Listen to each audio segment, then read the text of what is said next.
Bank Labor Day Classic weekend finale as the Alberta rivals clash. It's the 5-3 Eskimos and the 4-4 Stampeders. A little cloud, but a comfortable holiday afternoon, 19 degrees, a little bit of a breeze, as we get set for the first of 4 meetings between these two teams this year. Football all about those one-on-one matchups. If you win enough of them, you win the game. And one of the great ones to watch this afternoon, J.C. Sherritt, who leads the league in tackles with 70 after just 8 games in the regular season, will go up against John Cornish, who coming into this week leads the Canadian Football League in rushing. So it's Cornish in the Calgary running game against this Edmonton defense and J.C. Sherritt. John Huffnagel's Stampeders have not been under 500 at the midway point of any season with him in charge, trying to avoid that fate here today. And on the other sideline, Kavis Reed's Eskimos won 2 of 3 last year, so they got the tiebreaker and home field in the playoffs. And a win today would move them into a tie with the BC Lions for first in the West. These have been lopsided games one way or the other. Going back a few years, the last tight game, 2005, I've got a feeling this is going to put the Classic back in Labor Day between these two teams. I've got that same feeling. Who wants it more? Grant Shaw to kick things off, and away we go. And Larry Taylor with the return for the Stampeders. Up over the 25 where he is sworn as he reaches about the 29, and Kevin Glenn gets set to go to work on offense for the first time. All eyes on Kevin Glenn, who's the insurance policy for the Calgary Stampeders. He is 4-5 in Labor Day games, played for Winnipeg, Saskatchewan in Labor Day matchups. John Cornish, we mentioned, leading the league coming in rushing. Big 3 last games for him, 372 yards. And Nick Lewis coming off a slow week for Nick Lewis. Just 2 receptions. Our team starting to figure out Nick Lewis. Fake to John Cornish out of the backfield. Here's Cote, and that was read nicely and broken up by Joe Burnett on the corner. For the Edmonton Eskimos. On defense, this has been a strong defense, and guys, it's been overshadowed because of the play of J.C. Sherritt, who we mentioned off the top has been Damaso Munoz, who's got 41 tackles of his own and a couple sacks on the season, and Clint Kent works into that lineup in the secondary. Starters to watch, brought to you by Rona, proud partner of the Canadian Football League and its 8 teams. Second down, and the carry for Cornish up to the 40-yard line and a first down. John Cornish comes into this game needing 78 yards to regain the CFL lead in rushing. Yeah, he came into the week as the leader, and then as this is the last game of the Labor Day Classics, but if you look at the first 5 games, didn't see the ball quite as much, but the numbers were down. Went into BC, had negative yards in that game, and actually called out, as the panel mentioned, his offensive line a little bit. Since then, a very different story. Top Canadian player in August gives Calgary a first down. Over the middle, there's Nick Lewis, and he'll push it ahead close to a first down. You mentioned Lewis with only 2 catches last week. That's the first time in 35 games he's been held to under 3 catches. Well, leads the league in catches for first downs, has been the money receiver for the Calgary Stampeders, and I wonder if teams have started to sort of say, listen, on second and long, second down situations, you better start double teaming number 82. It may be the only way to stop him. Game 149 of a distinguished career, and he's caught at least 1 in every game. Short yardage team comes in. Bo Levi Mitchell will spin across the 50 and should have the first down. Former teammate at Eastern Washington with the man we'll be watching a lot today, J.C. Sherritt, the Eskimo middle linebacker. Just a pure tackler in the middle against John Cornish. What a season he is having. He is on pace for over 150 tackles on the season. That would not only beat a record in the Canadian Football League, it would shatter the record. Measurement indicates it is a first down. He has 4 double-digit tackle games already this year, coming off 12 against Toronto last week. There's the record held by Kelvin Tiggle in 1994, 129. If he stays healthy, J.C. Sherritt is looking at hitting that 160 mark at 158. We should put an asterisk there. This is a modern day CFL record. They didn't keep full stats in the old days when Wayne Harris and even Dan Kepley were chalking up tackles. There's a first down catch to Robbie Bryant into Edmonton territory. Good start for the Stampeders, and Bryant a catch down to the Edmonton 48-yard line. Got to believe that Dave Dickinson, Kevin Glenn would both like to get Robbie Bryant more involved in the offense. Just 23 catches coming in after 8 games. Has not been able to really get in behind coverage. He can get deep. They haven't utilized that skill just yet.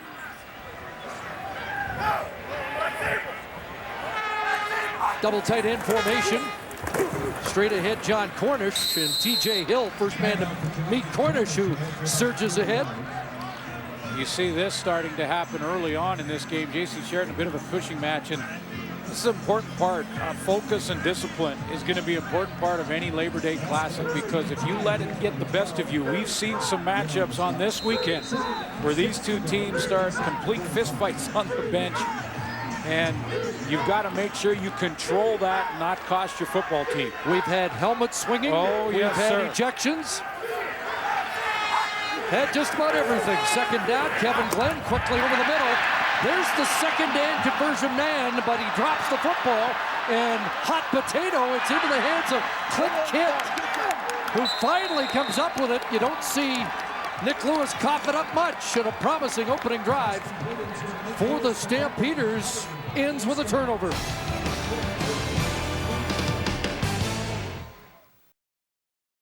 Free safety Donovan Alexander, just to the right corner of your screen, is going to step up and come down low from his safety spot and just sort of rob that curl. Ball is caught in the hole from Nick Lewis, and it's Alexander who comes in with the hit and the strip. The Edmonton Eskimos get the first turnover of this football game. Nick Lewis unhappy with that.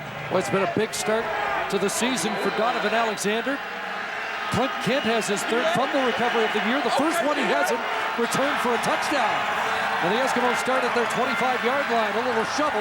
And here's Hugh Charles, the guy everybody seems to ignore in all the conversation about Corey Boyd, who isn't playing, and Jerome Messam, who is back for Edmonton. Yeah, and leads his team in rushing. But we will watch Jerome Messam because he's going to get some playing time back from his NFL tryout. Jerome Messam will get some time this afternoon. Corey Boyd is not dressed. He was here, but is a healthy scratch. Fred Stamps has become their leading receiver, and it's been the last 4 games he started to produce. And we talked about Kerry Joseph starting at quarterback for Edmonton. Second in the yard, and back to Charles, who has the first down. Third in rushing, and fourth in yards from scrimmage. Let's check the stars to watch on defense for Calgary. The last 2 games for Charleston Hughes, he's recorded 2 sacks, 3 forced fumbles, and an interception from the defensive end position. He has been a monster. There's Juwan Simpson. When we're talking about Jerome Messam and Hugh Charles, that's the guy that's got to stop him on defense. Tad Cornegay gets one more start. That's his 2nd in a row at halfback for Quincy Butler. If Simpson's half as good as his alma mater, Alabama, Saturday night, Calgary's in good shape. Back into the hands of Charles, and not going very far that time. Charleston Hughes, Malik Jackson converging. I mentioned in the opening that I didn't think it was a big surprise Kerry Joseph gets the start here in this game, because for a couple of reasons. One, Stephen Giles is a little nicked, and he's been playing hurt for the last few weeks and throughout this season a little bit. So based on that, they go with Kerry Joseph, and he did have the big finish, the big second half against Toronto in a win a week ago. So Joseph leads him to victory. He gets the start this afternoon.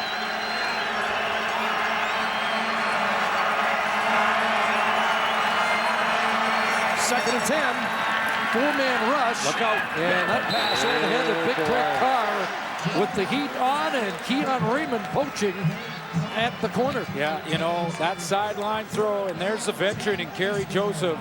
The timing was a bit off, but the veteran in him throws that ball high where maybe only Carr can get to it. He's 6'6", So get it up there high. If he can't get it, it's out of bounds, because Keon Raymond, any low throw, he was taken to the house.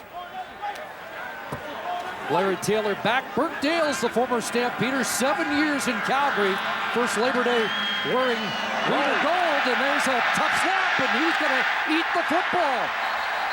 Burt Dale's has dropped back at the 25, and so the Stampeders, who gave it up on a turnover, get it back at the Edmonton 25-yard line. Opportunity in this game for the Calgary Stampeders, and you know one thing, after the fumble in the last series, Nick Lewis wants the football. Ryan King with an errant snap on the punt team. Eskimo broke the plane shot. Lemon took a jump across the line of scrimmage.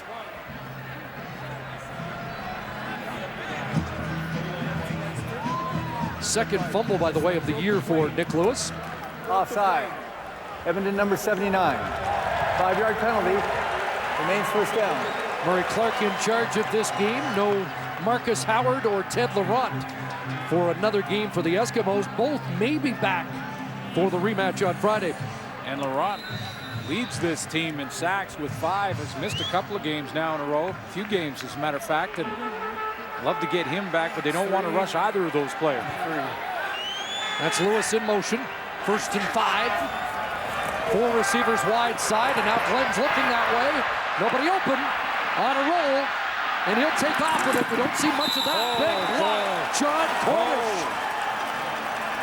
A Richter scale, 9 on the Richter scale of that block. And that's Armando Sewell. Whoa, Cornish comes back, and Sewell does not see him coming from the right of your screen. And watch this.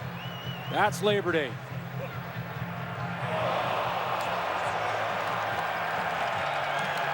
Remember, Cornish leveled against Toronto here, away from the play, but nothing wrong with that block. Well, he put his shoulder into him. I'm just wondering if there's a little helmet-to-helmet as well, and whether or not the league might. I mean, that's usually reserved for the quarterback position, but you're not allowed to deliberately lead with your helmet into another player's head. It was close. Cornish led with a bit of his shoulder first. Well, that sets a tone.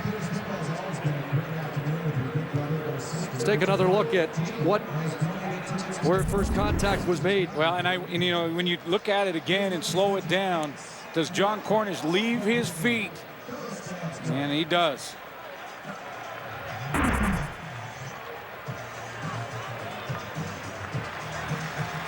Sewell on his feet. Well, that one's up there with the Kyrese Hebert block on Rhea Jones a few weeks ago. Calgary's got this great opportunity because Ryan King, the long snapper, a low one hopper here to Burt Dales. He cannot handle it, bounces off his knee. This is the first opportunity for Calgary, first adversity for Edmonton. And a first down for the Stampeders inside the 15-yard line. And John Cornish has it straight ahead and rips it down to the goal line. And no indication for the officials. They'll mark him at the 1.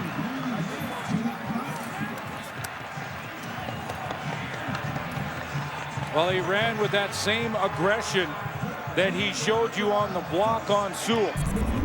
Low pad level for John Cornish. Coming out of that single set in the backfield. Nice low pad level. Gets a good block on the guy that leads the league in tackles in the middle, J.C. Sherritt, and gets it down on the doorstep. Jumbo team checks back in. Bo Levi Mitchell.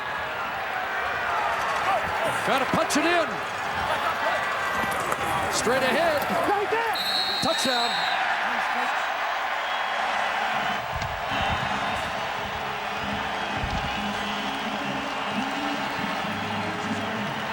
So a major for the Stampeders after a turnover on downs on the botched punt by the Eskimos. How many times have we talked about the importance of the giveaway, takeaway category? And what's equally as important, and maybe not talked about enough, is the points off of those turnovers. Taking full advantage when you get those opportunities. A low snap on the punt team. Edmonton turns it over. And Calgary punches it in.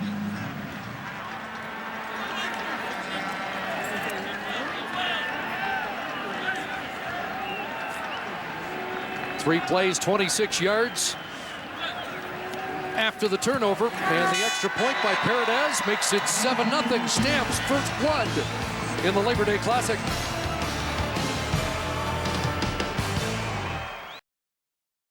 I know on that long run by John Cornish, get it down to the goal line. Edmonton fans are wondering, where's the leading tackler? Well, John Gott, the center, is going to get away with one here. J.C. Sherritt gets caught in the wash up here, stepping into that B gap between guard and tackle. But keep running it right here, guys, as this is John Gott now's got him tied up, and you see he gets his hand on the middle linebacker's face mask. Does not let him get free to get to Cornish. Mitchell the touchdown. Here's Joe Burnett on the return. And Burnett dropped just beyond the 20. Let's go to the sidelines. Here's Jermaine Franklin. Thanks, Chris. Well, Kevin Glenn finally has the opportunity to settle the score with Kerry Joseph on Labor Day. The rivalry goes back to 2007. Kerry Joseph was with Saskatchewan, Glenn with Winnipeg. Joseph pulls a quarterback draw to win the game with no time left. Glenn recalls it like it was yesterday, and it still hurts. So now is his turn to try to at least return the favor. And we can't forget, Joseph also beat Glenn out for the MOP in 2007, and the Riders did defeat Winnipeg in the Grey Cup game, although Glenn was out with an injury. All 5 years ago, and now both players back in their third different Labor Day Classic rivalry. Well, you go head-to-head on Labor Day. As Jermaine mentioned, Kerry Joseph, 2 wins, 2-0 in his Labor Day games. Kevin Glenn, 4-5 overall, but head-to-head against Kerry Joseph has not registered a win. Would love to here this afternoon. Pretty good numbers for both quarterbacks, though. Think back to 2007, Kevin Glenn injured in the Eastern Final. And Ryan Dinwiddie started the Grey Cup against Kerry Joseph. 2nd and 7, Eskimos. Charles releases. Joseph in trouble, and he'll be dropped. And there's Kenny Petway, the former Edmonton Eskimo, getting to the quarterback. Petway replacing Chris McCoy, who's out for the rest of the year with a torn ACL.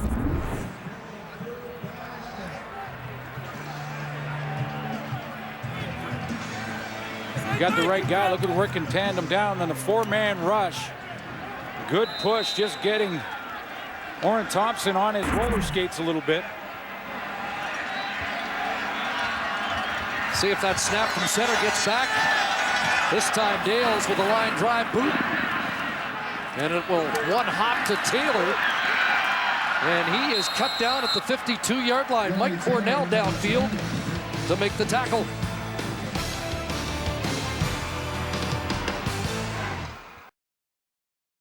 So we're just about everywhere for this Labor Day Classic. And a catch is made on the far side of the field by the newcomer Joe West. First touch last week was a touchdown. You know, Chris, it's a great weekend for football in Canada. Also in the United States, we get kicking off the NFL season with Tony Romo against Eli Manning. How good is that going to be for a matchup to get things started in the National Football League? And of course, this weekend famous for its Labor Day Classics in Canada. 3-3. Outstanding opener today at Ivor Wynn. Argos prevail. Here's Kevin Glenn over the middle. This one up for grabs, and Sherritt lunging, can't get it on the tip. He has interceptions in 3 consecutive games. I'm going to go back to that John Cornish hit just for a second, because the head of officiating this play first, just to show you how close J.C. Sherritt was to his 4th. But go back to that Cornish play in a second and just show you. Here's the block from John Cornish with some concern as to whether or not he may have led with his helmet to helmet. The head of officiating, Tom Higgins, is in the building. He is watching and has said to me that they will review that play at the league office.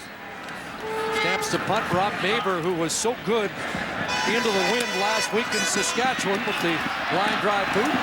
And Burnett does some dancing and then gets nailed by Rob Cote shy of the 20-yard line. 45-yard boot by Maver.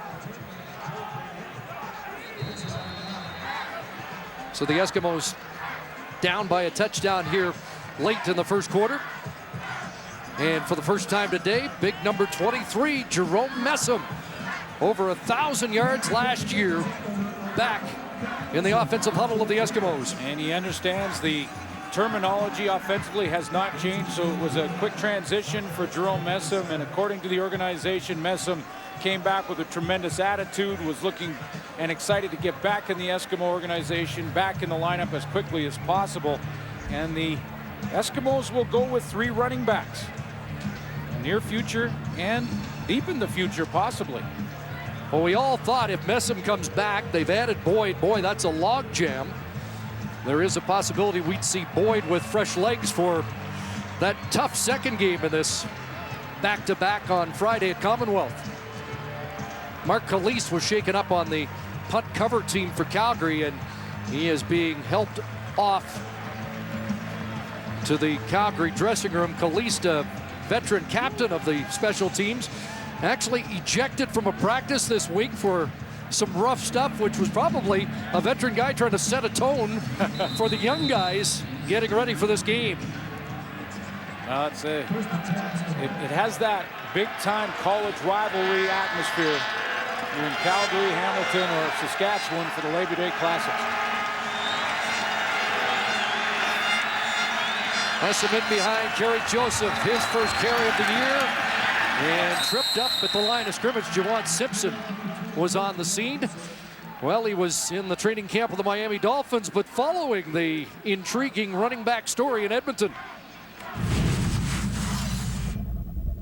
When I was in Miami and I saw the move with Corey, there was things swirling in my head, but you know, it's a deep backfield. We're all good backs, so whoever's in the driver's seat, I'm sure the team is going to be in good hands. So, like I said, I just got to prepare like I will be the guy, and if I'm not, you know, I got to be fine with that and be able to contribute and help my team in other ways.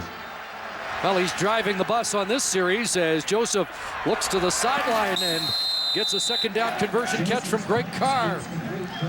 Working on the corner, up against Fred Bennett. Greg Carr makes a key catch. The Edmonton Eskimos have to try and grab some momentum. We saw on Sunday a mosaic, and when the home team in the Labor Day Classic gets out to an early lead, how that momentum can multiply in a hurry. Just to show you again, a nice throw and catch to move the chains, get a little more breathing room, and try and flop the field position a little bit for the visiting team.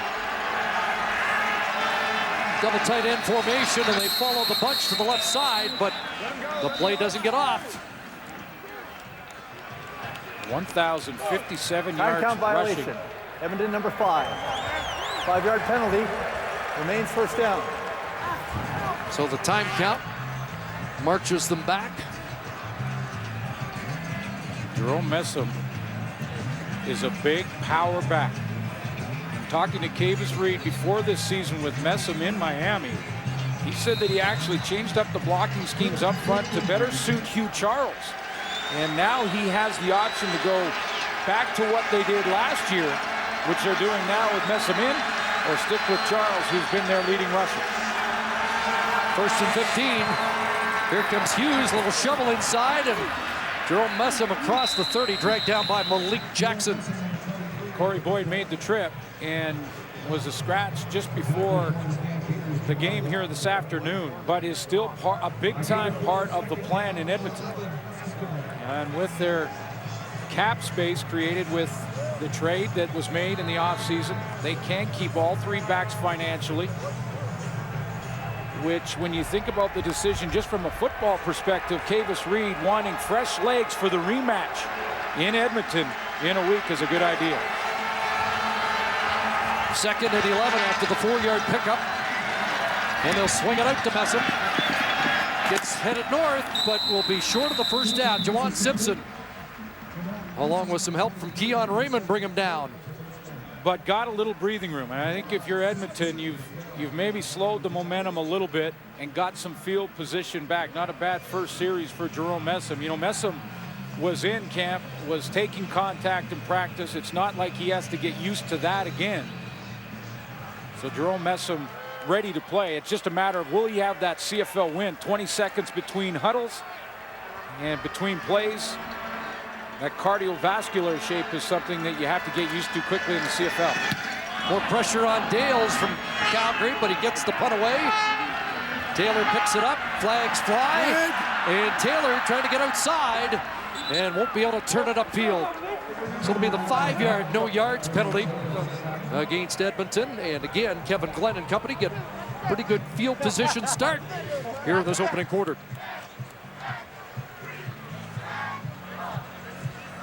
Only points on the board off the turnover.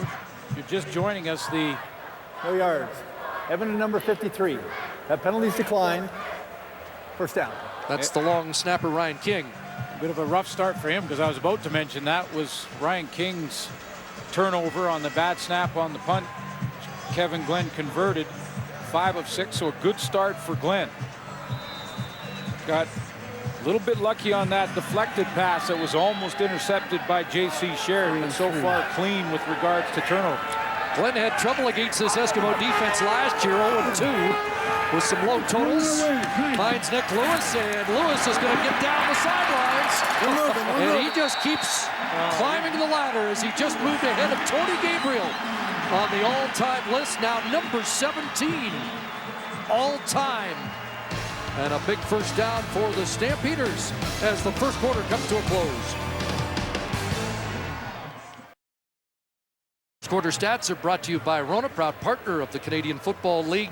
And it's 8 teams. The time of possession dead even, but not the rest of the stats board. Well, the only points off the turnover and the bad snap on the punt team for the Edmonton Eskimos. Calgary capitalized on that mistake. Nick Lewis passes Tony Gabriel, and we've seen a little bit of that Labor Day classic physical play with John Cornish's hit. It will be reviewed, but it was a big one. You mentioned momentum. Corey Chamberlain talked to us about that the other day, how in the CFL, 1 or 2 plays can really steamroll. We saw that happen yesterday in Regina. It was important for the Eskimos to get a stop and to keep this.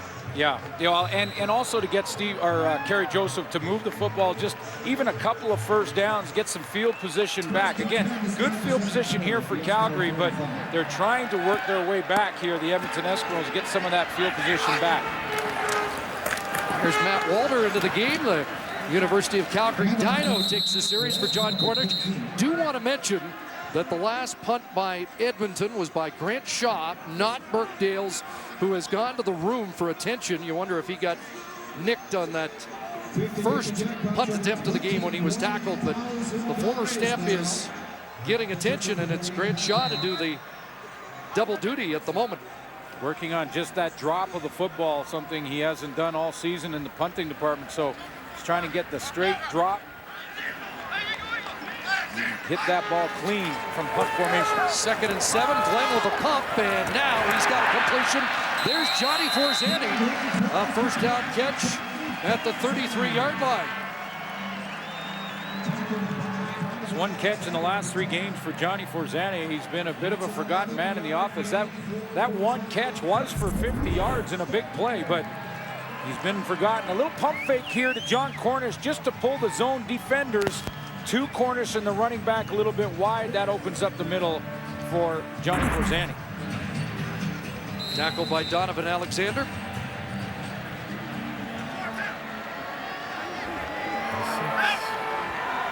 John Hupnagel's talked about spreading the ball around a lot more. Here's Cornish, the stutter step and cut from behind. And that's Armando Sewell, I believe, who made the tackle. The guy Cornish leveled early in this game. Yeah, he wants to get back and get a couple shots. Hey, if you haven't taken a shot like that, you haven't been playing. Sewell understands that. He got back up, shook it off, and now he's back, wanted to be the hammer instead of the nail a couple times. An 80-pound difference between those two. But speaking of momentum, Cornish had all the momentum on that hit. 2nd and 8, shovel.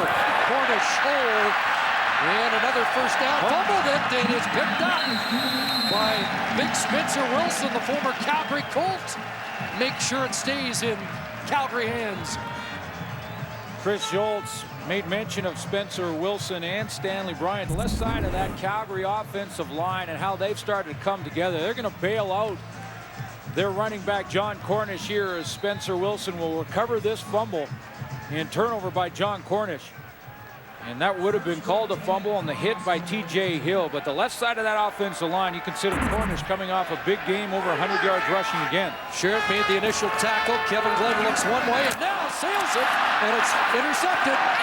That's Rod Williams, the corner, who has his second interception of the year. It's the 7th consecutive game that the Eskimos have a pick.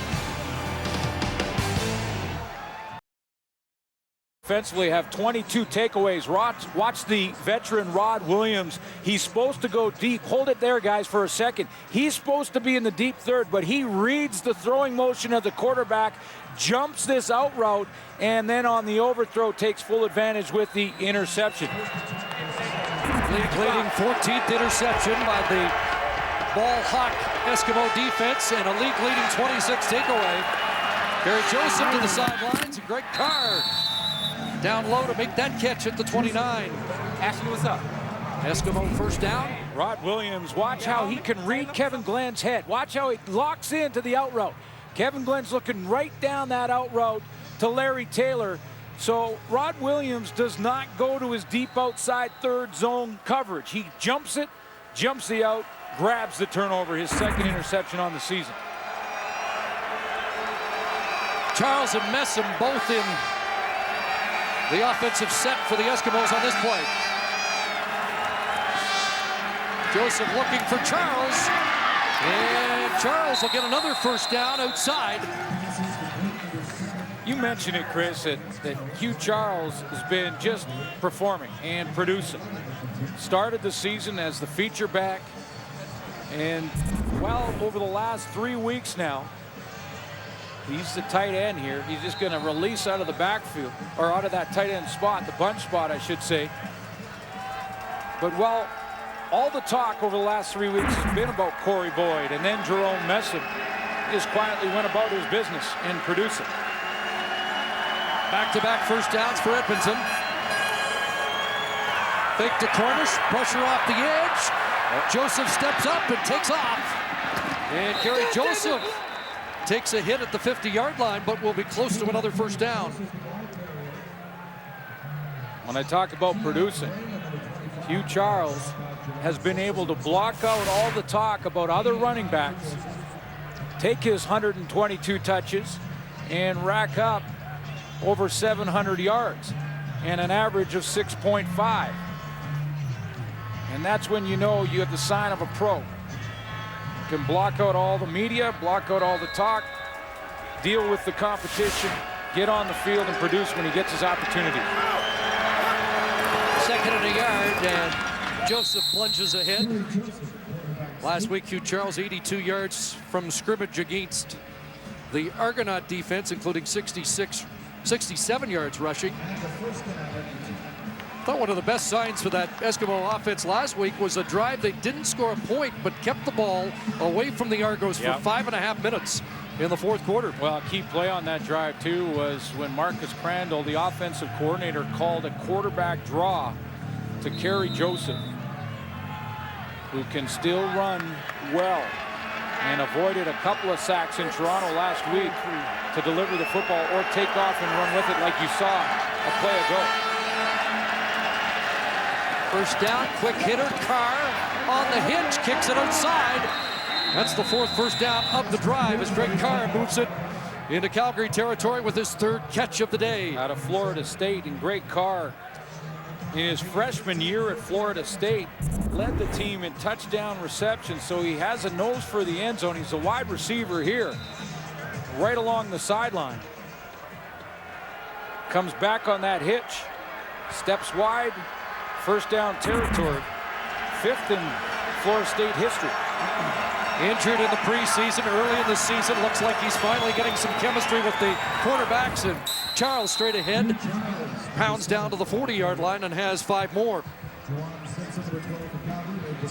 This is where Kerry Joseph against Toronto was effective, because watch what he does after the run here and continues on his fake wide. Now the Calgary defensive ends, whoever's wide and in contain, has got to respect that fake from Kerry Joseph right there. If they don't, he comes back, pulls the ball, and keeps it himself.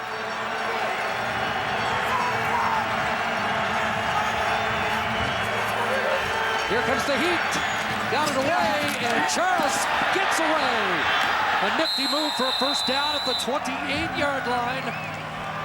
Finally brought down by the newcomer, Darius Brooks. Two linebackers coming, Chris. One is Juwan Simpson, the other Malik Jackson. Watch how they crisscross here on the blitz, but Joseph reads it because it's right in his sight line. Right in front of him, gets it away from out of his hand before the blitz arrives to Hugh Charles, who does the rest.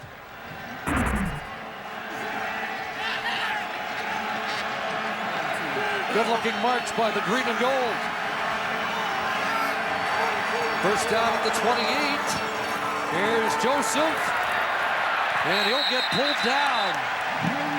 Jamar Wall in the backfield, and there looked like some confusion on that play. Well, they're trying to fake a couple of runs here. One is to Jerome Messam coming this way, and another on the reverse going this way. So let's see if the fakes are sold by the Edmonton Eskimos. Messam sort of sells that fake. The Calgary defense does not buy it, and they're there to contain Kerry Joseph.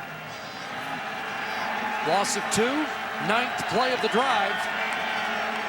2nd and 12. Flag down, and did they get the play off?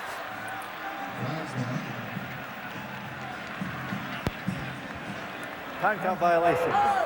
Number 5. 5-yard penalty. Remains second down. The second one.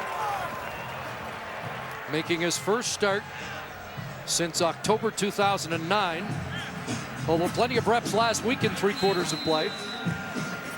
Well, that's just a communication issue in the headset between Marcus Crandall, the offensive coordinator, and Kerry Joseph, and making sure he gets him to play with time to make adjustments at the line.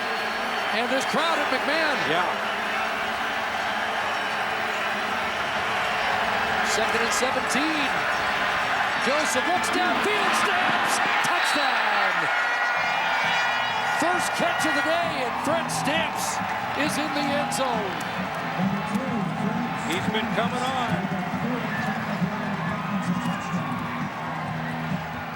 Off to a real slow start in the first 4 games. But the all-star receiver is coming on. And how about the throw? Sometimes you've got to put air on the football, let your player run underneath it. And sometimes you put it on the line. In the soft spot of his own defense, Kerry Joseph puts that on the money.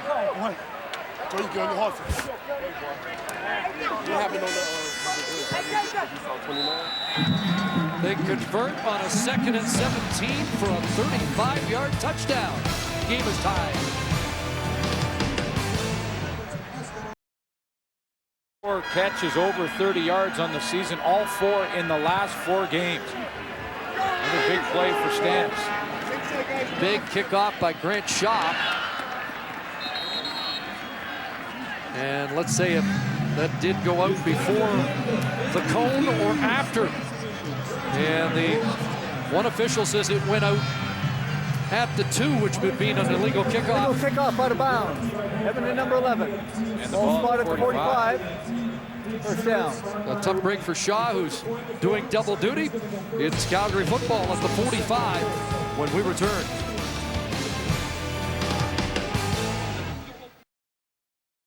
To play that deep middle. I'll show you the patterns here. There's Fred Stamps and Kerry Koch that are going to split him. And watch how he gets in trouble. He's playing for Brandon Smith and Quincy Butler. A little bit inexperienced, and if he's a little bit deeper, he can break downhill, but he gets caught shallow, and because of that, Fred Stamps takes advantage of it. He's got a poor angle. Touchdown, Edmonton. Stamps back to work, and Cornish met at the line and driven back. J.C. Sherritt's on the scene. Started this series with a couple of tackles so far in this game, so he has matched last year's season totals when he was the top rookie in the West at 72 tackles, and here we are not even at the midway point of the season. You know, when it comes to tackles, part of it is instincts. And just having that linebacker instinct, knowing how to scrape to the hole, scrape to the opening. And the other is just want-to factor. How bad you want to get there. 2nd and 10, a lot of time. And he runs out of time and runs out of the pocket. And Glenn to midfield takes a hit short of the first down. Looks like he'll come up a couple of yards shy of the midfield stripe where he had to get. And a decision for John Hufnagel. Looking at 3rd and, well, 1.5 yards to 2. You know, we talk about J.C. Sherritt and what he does tackling. Watch how he drops on this pass play. Gets underneath of the go-to receiver, Nick Lewis, just to the left of your screen. He's taken that throwing away, lane away from Kevin Glenn, which is why he has to take off and run. Second run for Kevin Glenn in the game. He had carried the football just 10 times this season. Joe Burnett drops deep, and Rob Maver looks for the corner. Burnett backpedals to his 8. And is going the wrong way, and Deron Mayo will take him down. Late flag after good cover by the Calgary punt cover team.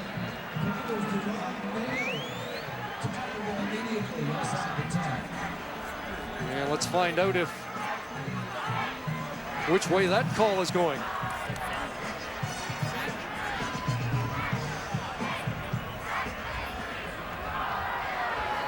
Major foul, unnecessary roughness.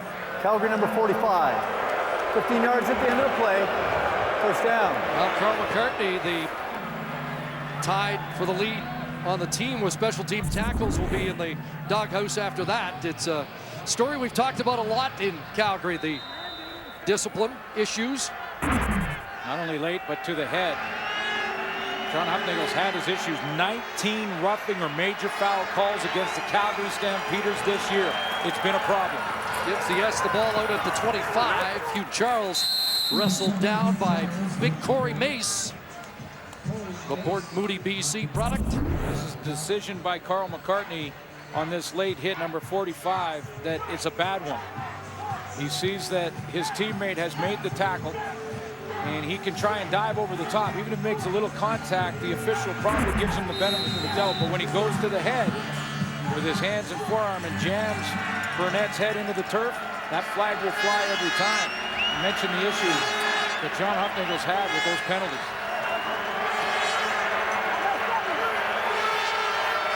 Second and 6 to 7 for Harry Joseph, and he guns that. A good catch by another former Calgary Dino, Nate Kuhorn, a Medicine Hat kid who used to come to this game as a fan from Medicine Hat every Labor Day Monday as a receiver in the Labor Day Classic. He gets bump and run coverage at the line by Fred Bennett and just beats it. You know, he just goes up the field hard enough so that Bennett has got to respect the possibility of a deep throw or a deep route, and he comes back on the curl. That's nice route running against press coverage.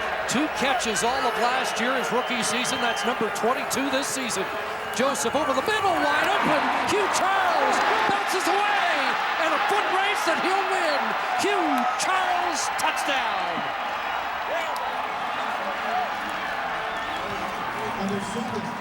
That's his longest on the season as far as receptions go. 76 coming into this game. That one, 77 yards, and nice play calling from Marcus Crandall to have the tailback come out of the backfield and then go straight down the seam. Yes, they have Corey Boyd, and they've added Jerome Messam. But Hugh Charles is the most dangerous of the 3 in that area.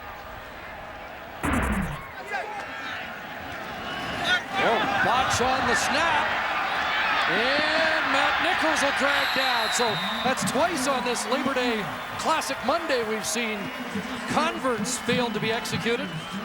And the lead is 6. at the 3-minute warning. Stamps? Present. Abimeshek? Here. Raymond? Yeah. That's 10. Just 6 more and we'll have a chance to win that awesome minivan. That time, girls. Lights out. Getzlaff? Right here, boss. Lumsden? Check. Hey, honey, we just need 13 more and we could win that cool sports car. Breakfast at Humpty's tomorrow? Order your Humpty's Classic favorite and get a pack of CFL PA player cards. Instant win or collect all 16 for a chance to win a brand new car. You guys need anything else? Got any popcorn?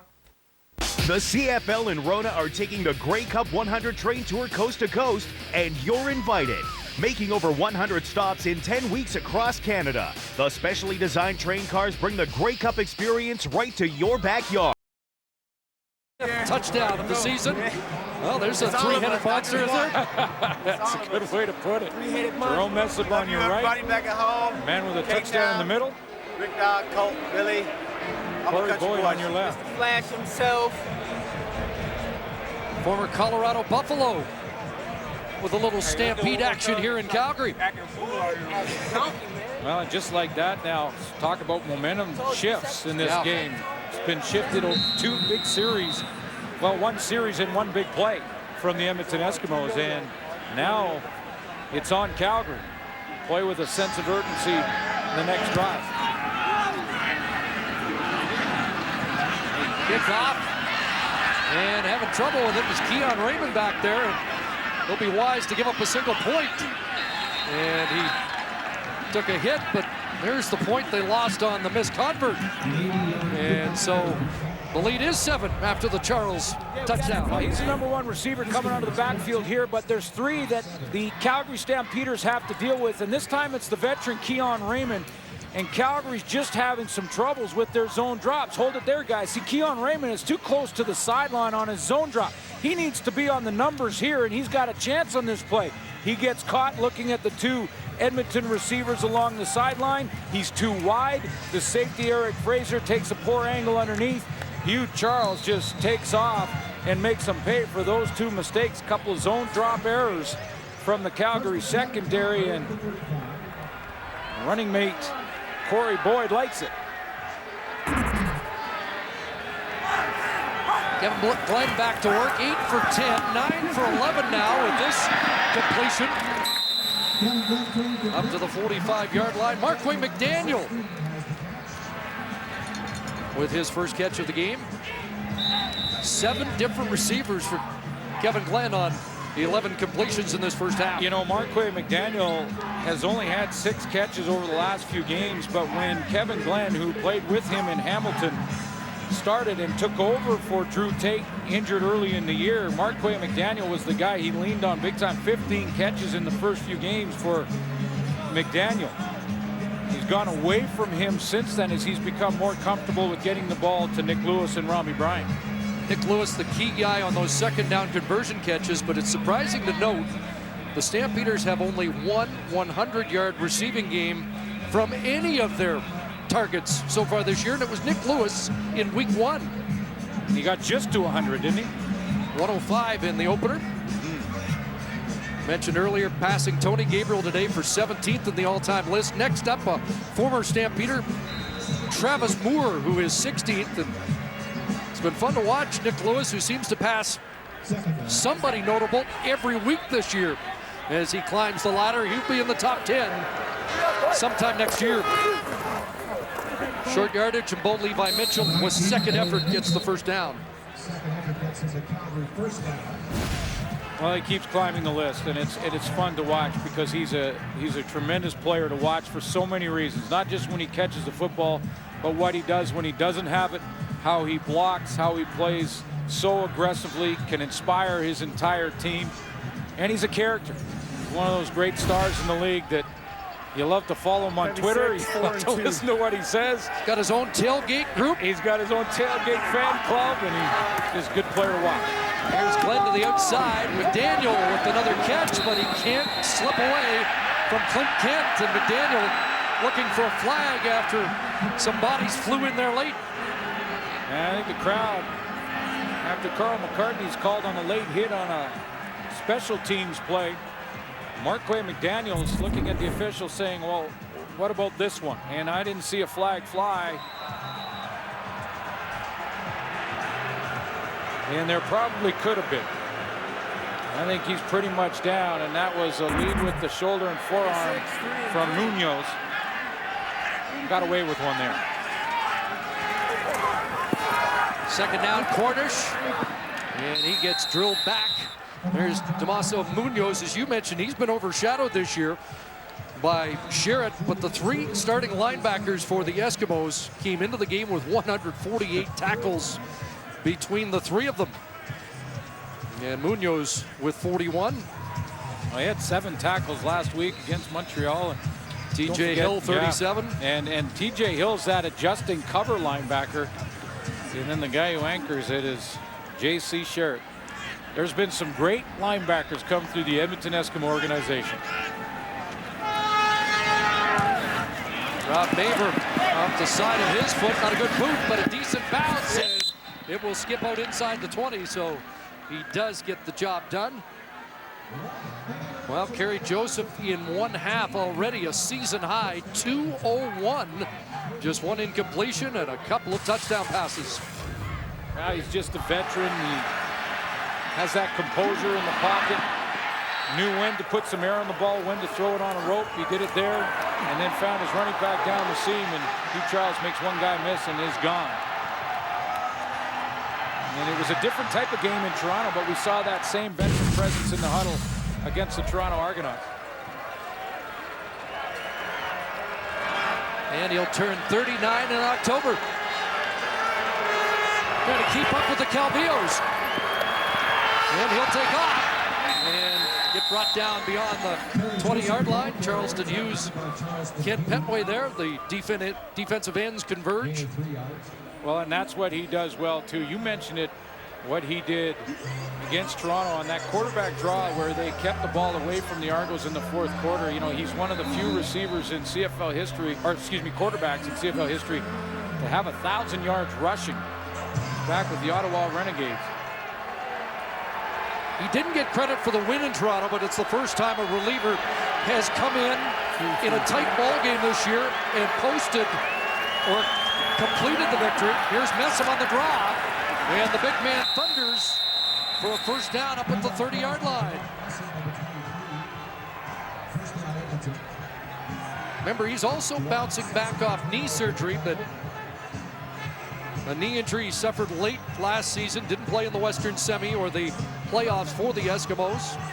Rehabbed in the offseason before the tryout in Miami. Yeah, you know, I was thinking that coming into the game, Chris, and wanted to see how he is running. I look like he's running great authority. Good lateral movement. Joseph rolls, looks downfield, wants Matt Carter, and can't pull it in. Incomplete. There was a couple of underneath options for Kerry Joseph. They were covered. So I'm not sure he wanted to go here with the football, but when Carter got that outside leverage, he thought he'd throw it up to the sideline and see if his receiver could run underneath it. Just missed it by a few inches. Man had a matchup against the strong side linebacker, Chris Randall. Matt Carter's made a couple of deep catches in recent weeks for the Eskimos. Second and 10. Maybe a quick jump by Charleston Hughes. Downfield, looks for Stamps, and just off his fingertips. Almost a circus catch by Fred Stamps. Let's check the flags. Now, he makes that catch more than he doesn't, but that was way tougher than it looked, because Stamps had to make an adjustment on the go. That was, again, thrown on a rope, and he had to flop shoulders. It's hard to find the football again when you're looking over your inside shoulder down the seam and then have to turn outside. Number 66. That penalty's declined. Offside. Edmonton 86. That penalty's also declined. Third down. So Greg Boyd for the hold, Matt Carter offside, and they'll force the Eskimos to kick.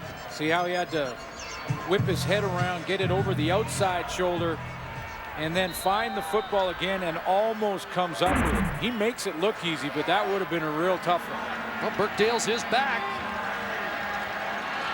After Grant Shaw handled a few punts, pressure was off the edge, but Dales booms one with the wind at his back. Larry Taylor back at his 16. Might have something, trying to get outside, and now cuts it in and is dropped at the 30-yard line.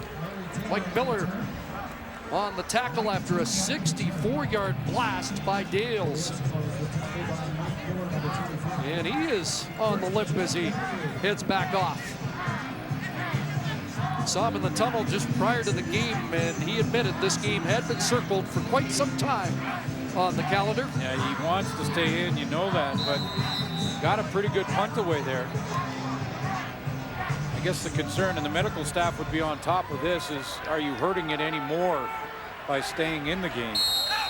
But they know best down there on the sideline. It's like the Eskimos have to call timeout. Didn't have the right personnel on, and Almondo Sewell was dashing off.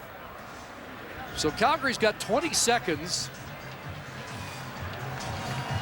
You know, I said Dales kicked the 64-yarder in the wind, and then you look at the flags, and they seem to be moving around, and it almost looks like it's the wind and the advantage of Calgary here in the late stages of this first quarter as it starts to swirl here at McMahon. Kevin Glenn could take a shot down the seam here and try and, if he can get in field goal range, should have time for maybe 3 plays if he's efficient. Corner straight ahead. That. And the crowd hates it. Crowd hates it. You know, clearly they're going to go in at halftime and work on some halftime adjustments, come back out, and get back at it in the second. You know, it's that balance between, you know, do you play to push it and take a couple of chances, knowing that if you turn the ball over there, Edmonton kicks a field goal. Last year, Calgary scored the opening touchdown, and Edmonton answered with 35 consecutive points to win 35-7. Calgary scored first here today, but the Eskimos have responded with back-to-back touchdowns for Stamps and then Charles, and it's the visitors that will have the lead at the half at McMahon in the Labor Day Classic.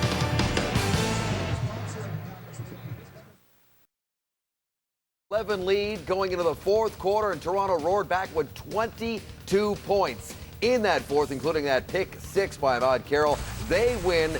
Ticats have lost 4 in a row, and by the way, Chad Owens 402 all-purpose yards, third most all time. I asked Chad Owens after the game whether or not this was the offensive springboard the Argos have been waiting for to get their offense going. What did you think? Well, it was no doubt in my mind that offense looked far more potent than they have most of this year. I know that Ricky Ray had 400 yards passing in the second week against Calgary, but this was as good as they looked, and there was a few things that impressed me. Obviously, Chad Owens had the game of his life, but, you know, Andre Dury went out with an injury early, and a couple of Canadian receivers picked up the slack. Bradwell and Watt both had 6 catches each, and I thought they were actually critical to this victory. And so Ricky Ray had lots of options when you're throwing the ball down the field. Absolutely. Achilles heel for the Argonauts. I think over the last several years, not enough Canadian production from the receiving corps. They certainly got it today. I love the way that Brandon Isaac is playing. And on that pick 6 that we saw Carroll take back, he was in Henry Burris's face, making him throw off his back foot. And to me, this is one of those unsung heroes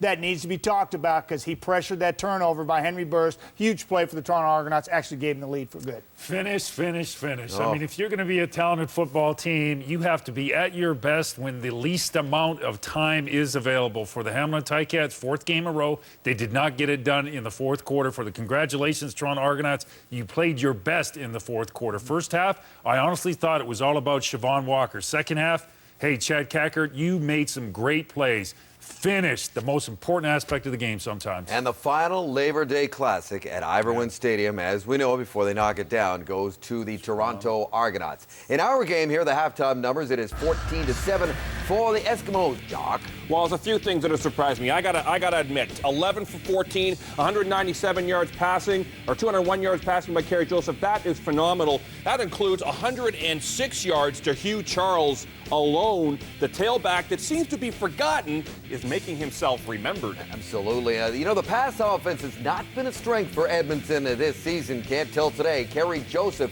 leading the way. Just spoke with Jermaine Franklin. Eric, can you talk a little bit about the effectiveness of Hugh Charles and the fact that he had that large run to get you guys ahead? You know what? He was a big play for us. He's a big play guy, whether running the ball or receiving the ball in the backfield. And he creates mismatches on linebackers. And you know what? He's a great player, and he made a play right there.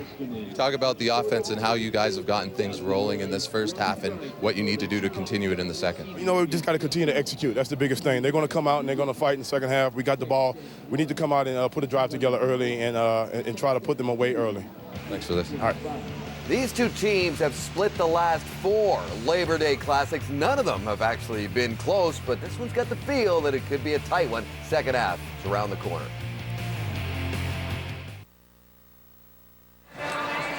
It's the Scotiabank Labor Day Classic weekend finale from McMahon Stadium, where the visiting Edmonton Eskimos have a 14-7 lead. We're headed to the second half, but first, Jermaine Franklin on the sidelines with Keon Raymond. Keon, the air attack of the Eskimos, nearly 200 yards in that first half. How do you limit Kerry Joseph in the second? You know, I think our biggest thing is make sure we got to limit those big plays. We had a coverage bust, and one of them, then we just missed tackles, you know what I mean? We can't allow them to do that. We can't allow them to give them second opportunities like that to move the ball down the field, and they're taking advantage of it right now. Knowing how good the Eskimos defense is, how is it important for you to give your offense as many opportunities as possible in the second half? It's definitely important. We got to make sure we give them the ball as many times as we can, you know, because they do have a good defense on there. And when we have an opportunity to make a play on defense, we have to. You know, we haven't made many plays this year on defense, and I'll tell you what, if he gives us a chance, we're going to make some plays to put us back in the game. Thanks for this, Keon. Thank you. Keon Raymond and the Stampeders defense ranked 3rd against the pass. Eskimos 8th offensively passing the football, and yet it's been advantage Edmonton so far. Well, we showed you the couple of zone drops that they had their issues with that turned into touchdowns for the Edmonton Eskimos. Keon Raymond involved in the Hugh Charles touchdown. It was Jamar Wall. Didn't get quite enough depth in his zone drop on the Fred Stamps touchdown. Paredes kicks it off. The second half underway in the hands of Joe Burnett. And Burnett up beyond the 30-yard line, and that's where Kerry Joseph will lead the offense back to work in the second half. Kerry Joseph, a big first half, on pace for 400 yards passing, has those 2 touchdowns I mentioned. Hugh Charles, 122 yards of offense, and that touchdown on the 77-yard reception down the seam. Fred Stamps, 35-yard catch. He now has 5 catches on the year, and in the last 5 games, or 4.5 games now, over 30 yards. First start for Joseph since October 2009. Shared the reps this week with Stephen Giles, but has been in command so far. Double tight ends. Charles left side, and he is taken down quickly. There's Keon Raymond off the corner after the interview with Jermaine to make the first tackle on this series.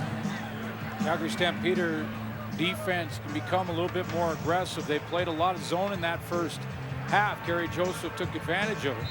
Now Rick Campbell can go, and on that first down, I know it's a rundown, so they can blitz the gaps, basically, fill the linebackers into the gaps. He does that. We'll see if he blitzes on these second down plays. Mace comes out. Duron Mayo is in. 2nd and long. Protection. Bob down there, and Joseph is dropped, and Duron Mayo gets home along with DeMonte Bolden.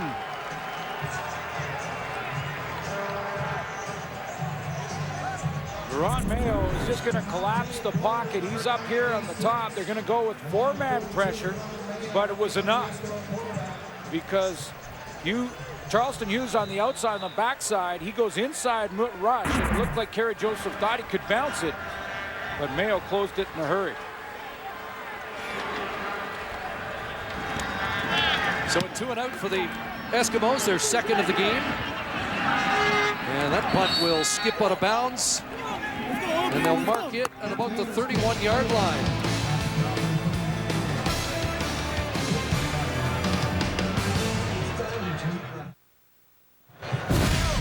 Well, you saw Burke Dales hobble off after a 55-yard punt, and that might be the last time we see him today. J.C. Sherritt, the defense, back out. Let's check in with Jermaine. Thanks, Chris. J.C. Sherritt had the opportunity to meet a CFL legend and former Eskimo linebacker Dan Kempley, and he said it was a pleasure to meet the Hall of Famer. But Kempley had a look in his eye and a presence that just told him this is one guy you do not want to mess with. He also said that he was confident that if Kempley was allowed to play today, he could still play a few snaps. That's how intense he is. It's always said he's got 5 more plays. 5 tackles for J.C. Sherritt so far, and Kevin Glenn in trouble. And Armando Sewell gets home for the sack, so the defense on both sides flex their muscles early in the second half. Again, nothing fancy defensively from Edmonton there. They just one-on-ones, and you win enough one-on-ones, you win the game.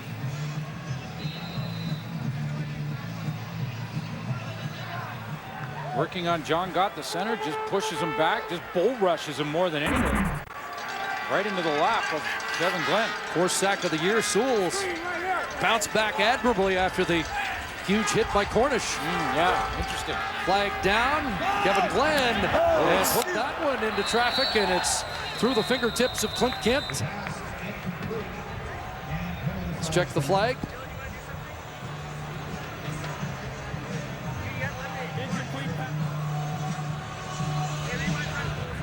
Offside. Calgary number 82. The penalties decline. 3rd down. Nick Lewis jumped the gun, and so 3 straight 2-and-outs to start the second half. Well, here is that hit you mentioned, John Cornish in the first quarter. And I heard Jock Climby talk about it at halftime. Interesting response. I said that Tom Higgins communicated to me immediately that it would be looked at. Now, he has since then said that he looked at it again at halftime, felt like it was Cornish leading with his shoulder, not his head, so therefore probably won't be any supplemental discipline. However, it does make a difference if you jump and become a projectile. Short kick by Maver. And the Eskimos will have terrific field position. Joe Burnett dropped at the 47 of Calgary. That wind keeps gusting and swirling and seemed to impede the Maver punt that went only 27 yards. Look at the field position for Kerry Joseph here as the Eskimos start this possession at the Stampeder 47-yard line. Twin tights.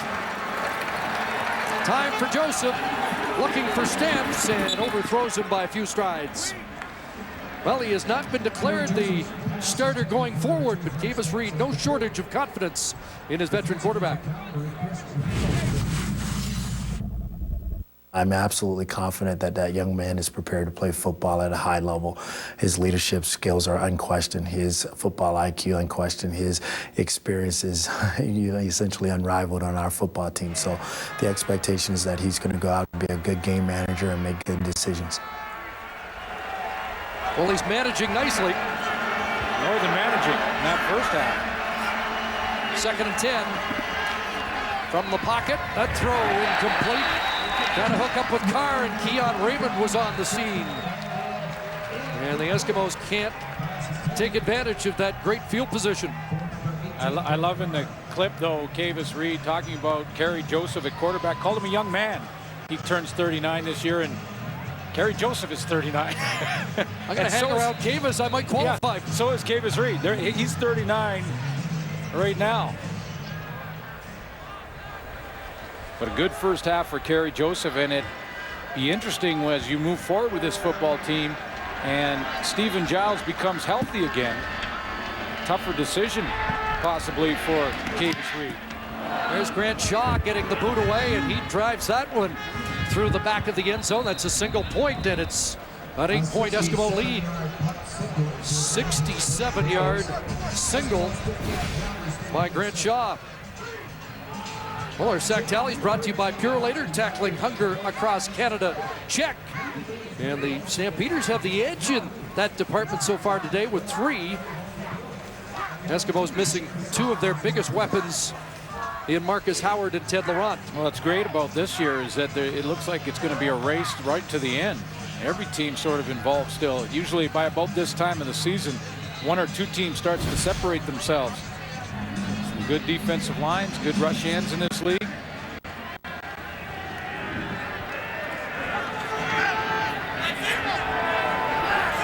to the single. Stamp start, 35-yard line. Larry Taylor cuts it right back.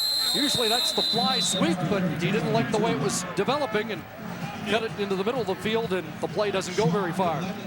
Damaso Munoz is going to play this well and basically cause Larry Taylor to kind of jump around in the pocket.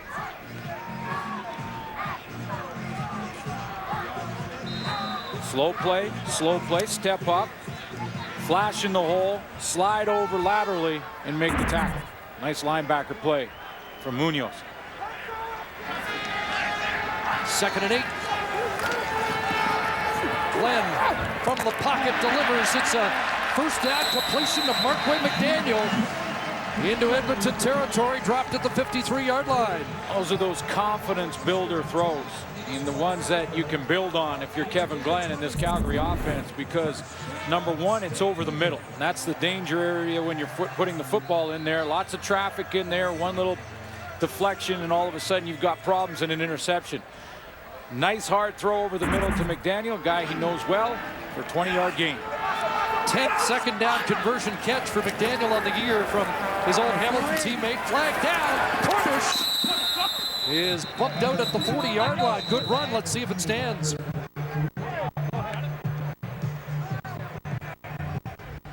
And Clint Kent is down in some difficulty in that Eskimo defensive set.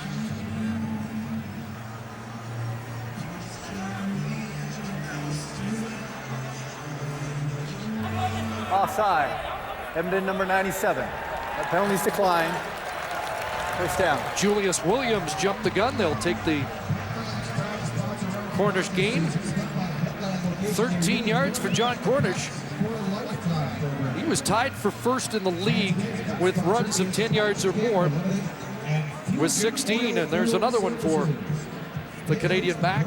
And while Clint Kent gets attention, we will step aside. It's an 8-point Edmonton lead here in the third quarter. Well, we should have suspected why Clint Kent was down. Another devastating Nick Lewis block. When you play football like Nick Lewis plays football, you get your own fan club. He's blocking one. Munoz steps into Clint Kent with a right shoulder. A big block for John Cornish. Nobody complaining about that one. Glenn over the middle, and there's what else he does, as well as anybody in the Canadian Football League. That's what he does when he has the ball. Let's show you a few more examples of what he does when he doesn't have the ball. Last year, Zeke Moreno. Look out.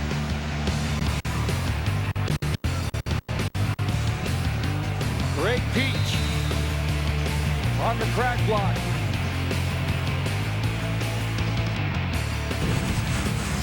.510, 240. First down, and now the swing pass, and here it goes. Fifth catch of the game. It's another first down, and he's trapped at the 10-yard line. Nick Lewis Nation in an uproar now.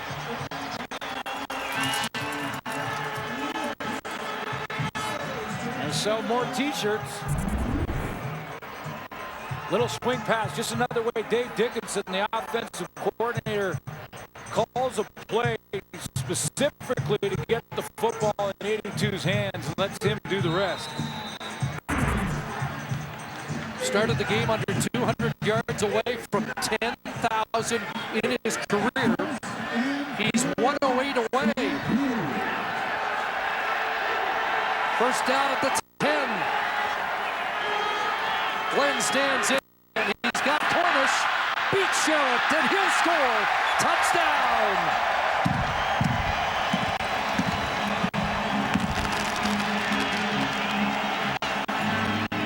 Top running back, top linebacker, and the offensive guy wins that duel. One of the games inside the game.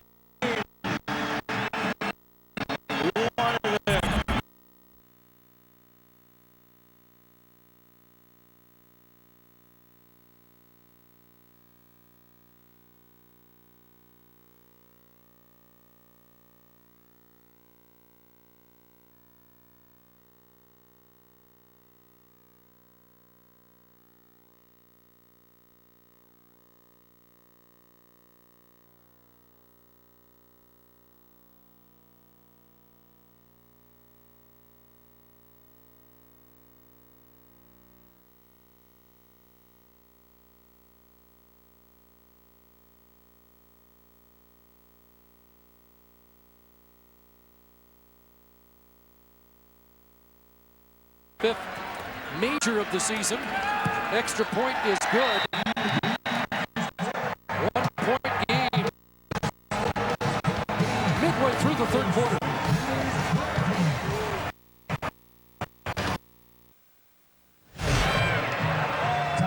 John Cornish is going to come out of the backfield, but watch how Nick Lewis on this touchdown is going to help by adjusting the angle for J.C. Sherritt. See right there now, Sherritt has to bubble under him, go around Nick Lewis. He loses his leverage angle on John Cornish to make this tackle. Cornish cuts back on him as he's trying to recover and finds the end zone. So Nick Lewis gets an assist after a drive that he was involved in from start to finish. Yeah, that's the Nick Lewis drive. 6 plays, 75 yards. Cornish the touchdown. 1 point game, and there are fans who will say, hey, they could have got it for 2, but a little early for that, isn't it? Yeah, I think third quarter, that's a fourth quarter move. Paredes with the kick, and Burnett will field it on one hop. And he'll hop across the 30 and step out of bounds. Remember, we haven't had a game decided by under 10 points in 6 consecutive Labor Day Classics. This one's got close written all over it. Well, the Edmonton Eskimos have been able to make some big plays down the field and really stretch the defense, taking advantage of some zone issues that Calgary's had.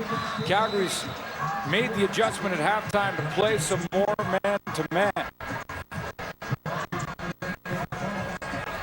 See how Gary Joseph handles that defensively. He attacks this Calgary defense.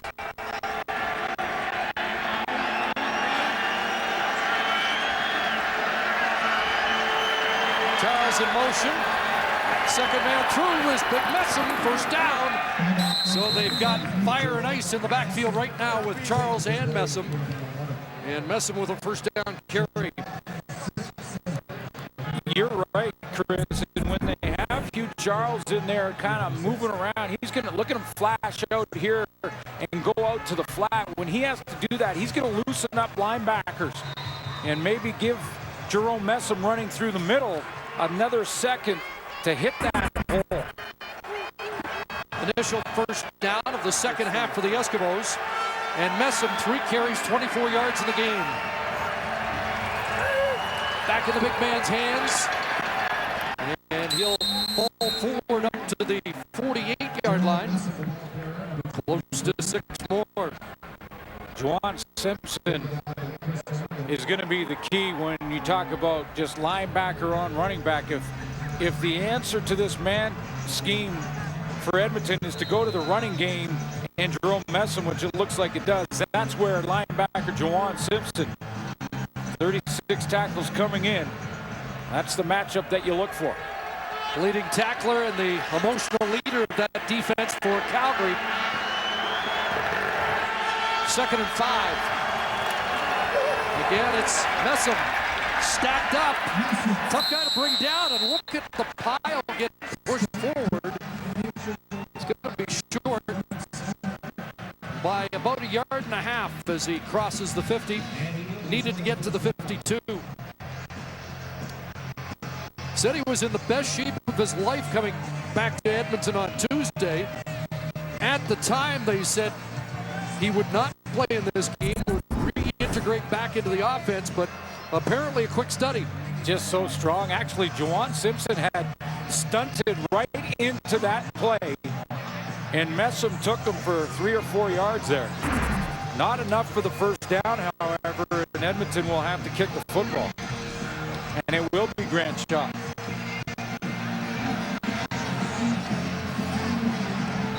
So Grant Shaw, who has replaced the injured Burke Dales in the punt, looking to pin the Stampeders. High boot, and this one's going to reach the end zone as well. It's another single for Burke, or for Grant Shaw. Looking for the corner, but just missing.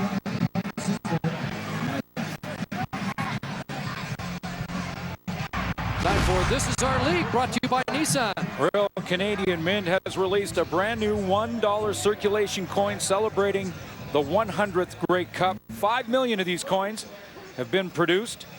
You can get yours at participating Canada Post locations across Canada, or look for it in your change as it gets circulated throughout the country. The Grey Cup loonie will be used for every CFL coin toss up into and including the 100th Grey Cup game this year in Toronto. Direct snap. Here's Cornish. Trying to get this corner, and John Cornish reaches up to mark him at the 44-yard line. So Cornish gets 9. A couple of series in a row, Chris, that Calgary's gone to the left side of the O-line and tried to get Cornish on the corner, on the edge. And that's where Spencer Wilson and Stanley Bryant, as Chris Schultz mentioned, former offensive lineman, prior to the game, they've really started to take their game to another level, and it looks like Dave Dickinson, the play caller, has recognized that and is trying to use it and go with Cornish on that edge. 170 and 159. The totals for Cornish in his last 2 starts. Quarterback sneak for the first down. So far today, John Cornish, 10 carries, 55 yards. Here's a guy that had under 200 yards in the first 5 weeks and was getting a lot of attention for the wrong reasons. Some outbursts, criticizing his offensive line, underachieving, but he has really cranked it up. Well, and every time he's seen a microphone since that BC game when he kind of pointed to his O-line, he's made a point of saying how well the offensive line is playing. it's amazing how quickly he changed his mind on that, whether it be Twitter or talking on an interview. I don't think you want to make your offensive line angry with you. Just feed those boys. Yeah, absolutely. First down at the 46. Double tight end formation. Give it to Cornish again. Found that crease. Nice catch by Cornish up to the 54-yard line. Close to 8 more, so he's feeling it right now. If you feed the offensive line, make sure they're happy, take care of them when you do an interview. Always make sure you point out that they're moving their man, and that's why there's holes to run through. You can put numbers up like that, and that's what John Cornish has done since. Kind of criticized him. About 15 yards away from reclaiming the rushing lead in the CFL. Canadian has not led the league in rushing since Normal Lee in 1988. It's time they fake to Cornish, and Glenn takes a shot for Zanny on a step. And he's got the football. Lost the helmet, but he's down at the 20 with another big Stampeder play.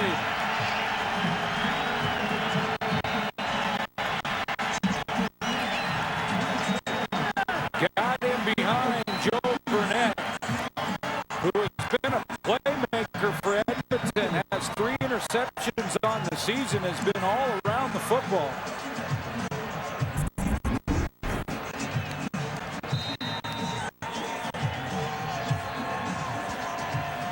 Bunch formation for Calgary. Try to go play action because they've established the run to John Cornish.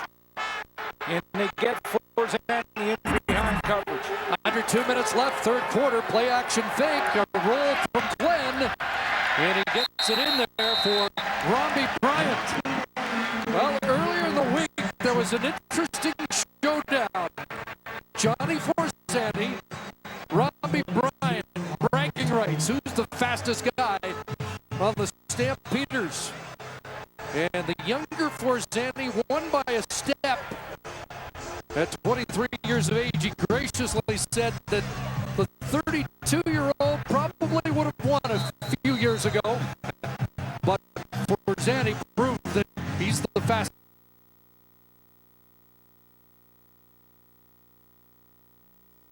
guy on the team. But back-to-back catches by those two wideouts, and the Stamps threatening to take the lead.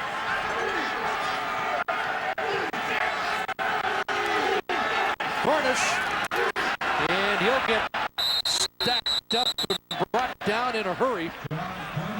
Looked like Etienne Legare, the defensive tackle. And Sewell got involved again to help out Legare. Again, no Ted Laurent, no Marcus Howard in the lineup for the Edmonton Eskimos on their D-line. Boy, we've seen a lot of momentum shifts in this game. Edmonton took over with some big plays offensively and a couple of good drives. Now Calgary with the touchdown to Cornish and another drive to back it up here down inside the red zone. They've now taken that momentum. Seventh play of the drive. Matt Walter has checked in. So both Canadian backs in the eye behind Glenn. It'll be Matt Walter for his first CFL touchdown.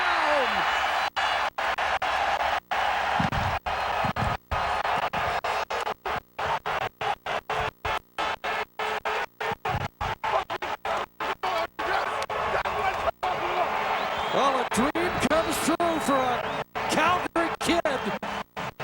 His first Canadian Football League touchdown comes on Labor Day.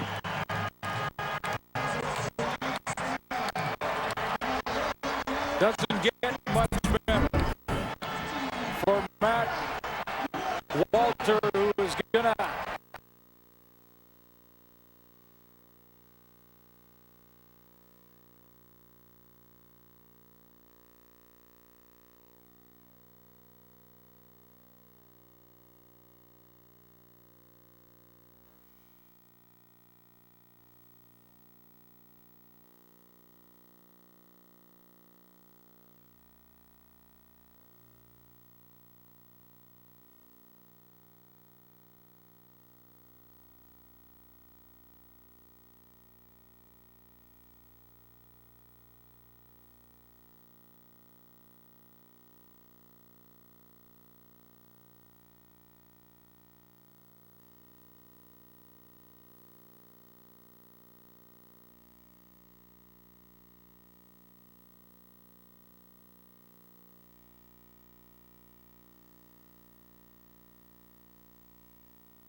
down, and there are the numbers after 45 minutes. They are putting Classic back in the Labor Day game here. No question. You can see that the time of possession almost equal. You take a look at the first downs. We're right there, and we've got a game in the Labor Day Classic to wrap up this great weekend of football. Well, the Stampeders bouncing back with 2 consecutive touchdowns, and you look for guys who can create momentum, and number 82 has done it for so many years. Nick Lewis has done it again in this game. Well, you know, he's real important in that drive ago, and to get John Cornish in the end zone. You saw what he did to J.C. Sherritt. Guess what? Had a key block on that last touchdown by Matt Walters as well. We'll show you that in a moment, but yeah, that offensive line starting to play better for the Calgary Stampeders, and Nick Lewis becoming the playmaker that we're used to seeing. Now, there was an objectionable conduct penalty charged against Marquay McDaniel after the touchdown was scored. And so Calgary's going to kick off from the 25-yard line. The Eskimos will get excellent field position to start the fourth quarter. Burnett with the return. And he go cut it back. And ran into traffic at the 35. So the field position not as good. And now they're ruling officially the end of the third quarter here at McMahon.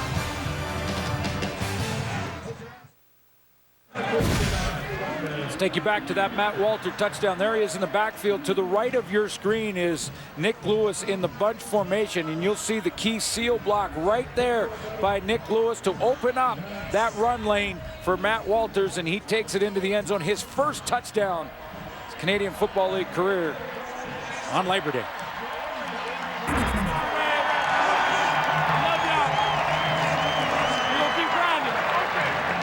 Big Nick Lewis, who does just about everything and has his patented hurdle to boot. Well, he's so physical. We've showed you that side of his game, that tacklers want to try and take him low and cut him down. And when they do that, he can make you look silly quickly. And how he gets his big frame up there, I'm not sure, but he can do it.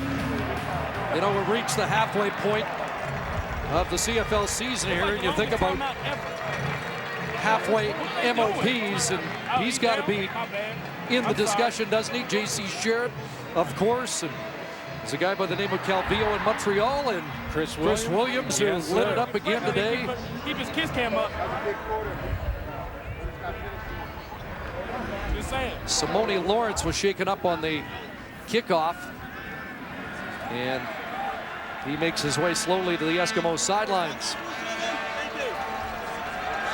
So now the Eskimos look for a response. They trail by 5 as they start from the 38. And look for a punch here. Great card! And it's knocked down. Keon Raymond in his hip pocket made the play defensively. You know that adjustment we talked about?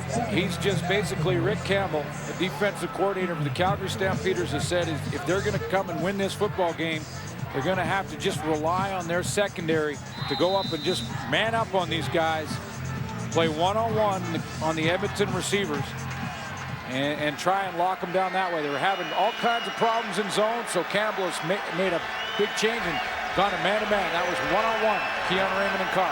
And Kerry Joseph now 0 for 5 in the second half. 2nd and 10, in trouble, and gets away. Downfield, it's intercepted. Intercepted by Chris Randall. Intended for Kerry Coke, but the strong side linebacker, Chris Randall, has his first CFL interception.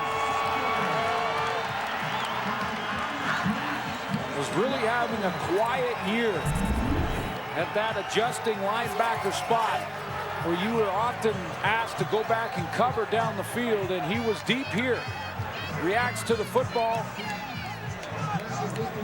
steps up, really thrown right to him.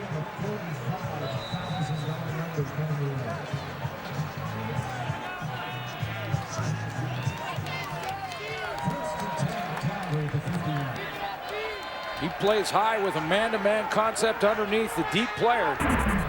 Almost like catching a punt.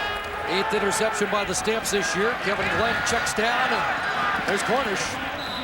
And he gets tripped up by the corner, Rod Williams.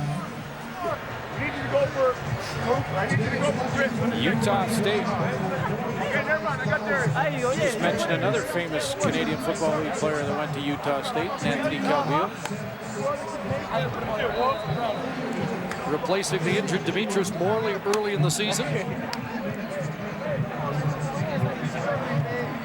Well, Keon Raymond told Jermaine Franklin at halftime that the defense would have to be better in the second half, and have they ever. Kerry Joseph now 0 for 6 with an interception.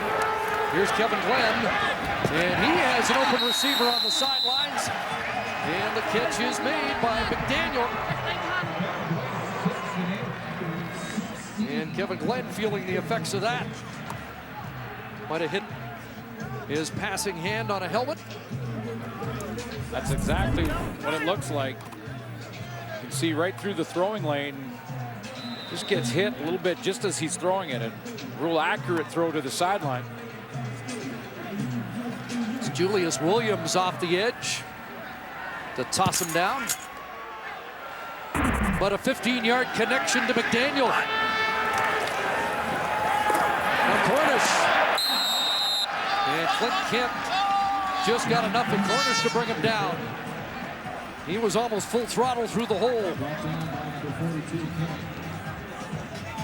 John Cornish starting to get the edge in this matchup we were talking about with J.C. Sherritt and with Cornish. This time Sherritt bouncing around in the hole. Now he's got gap responsibility on that backside, and he just hangs in there so long that he takes himself out of the play. 71 rushing yards now for John Cornish. 2 and 4. 8 there to set up 2nd and 2. Cote in a tight end, direct snap, and a reverse. Are we going to get a throw? No, Larry Taylor is brought down. When you have great players. Sherritt the tackle. Yeah, when you got good football players, you got great players, they're going to respond, and Cornish starts to get a bit of the edge in this competition. And I know this is not Cornish running the ball, but J.C. Sherritt goes, okay, time for me to get involved again. Goes the wrong way initially, reacts to the reverse, and is there to make another tackle. Snuffs out a new play in Dave Dickinson's bag of tricks. We haven't seen that one, but it didn't fool the top tackler in the CFL. You know, he reacted to both. He reacted to the fake to Cornish for about 2 steps, and then you could see him redirect and get there. So Rene Paredes comes on. 4 for 5 from outside the 40 this year. Trying to make it an 8-point Calgary lead. And he nails it. Now 16 for 18 on the year. Oh, I'm going to let you wear Marcus Crandall's hat. What should they be thinking about on offense here to get back in the game? Well, against a man structure, I don't think you go back to the run. Hound Jerome Messam up in there. Charles and Messam in the backfield. There's Charles in motion. Looked like Calgary jumped. Maybe a free play for Messam, but again, he pushes the pile for 5, but looked like Stampeders were offside. Well, here's what you can do. If defensively Marcus Crandall is facing a lot of man-to-man, which he has in the second half, then the defensive backs are really taken out of the run defense because they have their back to the play. Calgary number 98, 5-yard penalty. That's Torrey Davis, who is just back in the lineup after missing 2. So Rick Campbell says they're going to play man, and Marcus Crandall then can say, okay, if the DBs are out of the run-stopping responsibilities and not able to help there because they got their back to the play, you can isolate linebackers and maybe get some big runs.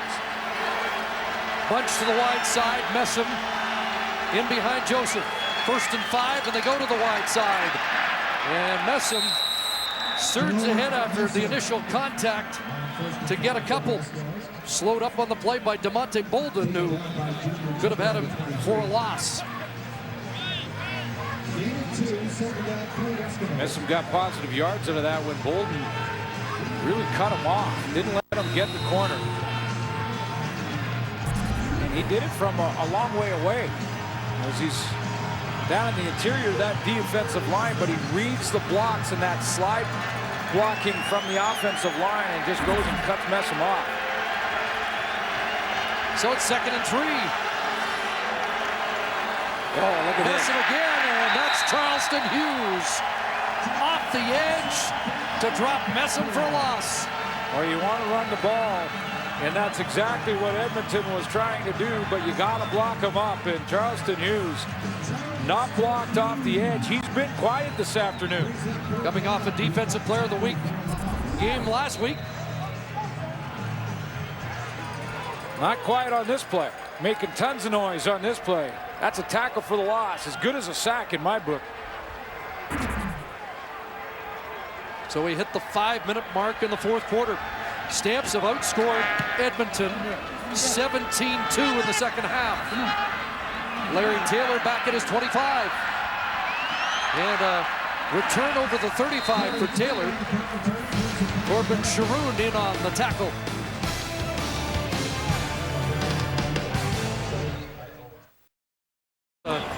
forced last week in Saskatchewan. As the Rough Riders couldn't get anything done. Hughes with a couple of sacks, forced fumbles, a dominant performance, interception as well. Just about everybody was impressed. Jermaine Franklin on who wasn't as impressed. That's right, Chris. Despite the 2 sacks, the 2 forced fumbles, and the interception, Charleston Hughes barely got a passing grade from his defensive line coach, Devon Claybrooks. He gave Hughes a 5 out of 10, and the reason being he knows exactly how good Charleston can be, and his standards are that much higher. Now, when I talked to Hughes about it, he admitted the grading scale's a little rough, but he also agreed that he has a lot more that he can give, and he expects to do that throughout the rest of the season.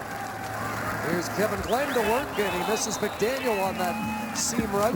Well, he had been quiet for the most part tonight, but that was a big play on that last series for Hughes and company. Just doesn't get any respect. He was number 51 on our top 50. Yeah, well, he's moving up that list. Guarantee you that. And maybe he'll move up his coach's list as well a little bit. 5 out of 10 is harsh when you've had the game that he had a week ago in Saskatchewan. I don't know how as a defensive end you can play better than that. But if there's that much of an upside that we haven't seen from Charleston Hughes, I, for one, can't wait. 2nd and 10 for Glenn.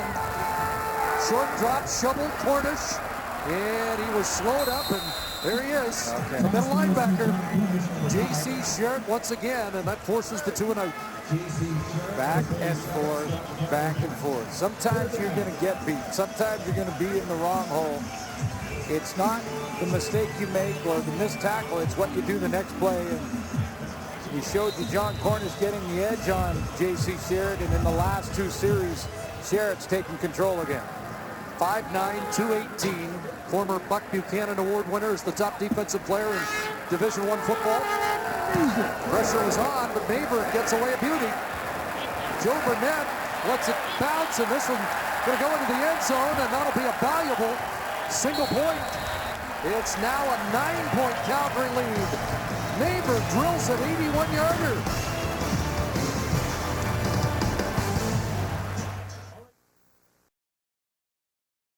Well, a reminder, CFL on TSN. Wendy's Friday Night Football continues this Friday, and these 2 teams will go head-to-head again. It's a tough turnaround and a great tradition in the Canadian Football League. The Battle of Alberta, 8:30 Eastern, 5:30 Pacific on TSN and TSN Mobile TV. Well, they've been spinning their tires in the second half. Gary Joseph trying to get this Eskimo offense kick-started again, and there's Fred Stamps wide open. Stamps is going to go for a run. Eric Fraser trying to track him down, and finally bumped out at the 20. Had a touchdown in the first half, and the first completion by the Eskimos in the second half is a 53-yarder. If you are going to throw the football against man coverage, you run crossing routes, because if you get in a chase as a defensive back, you can run into some interference going across the middle.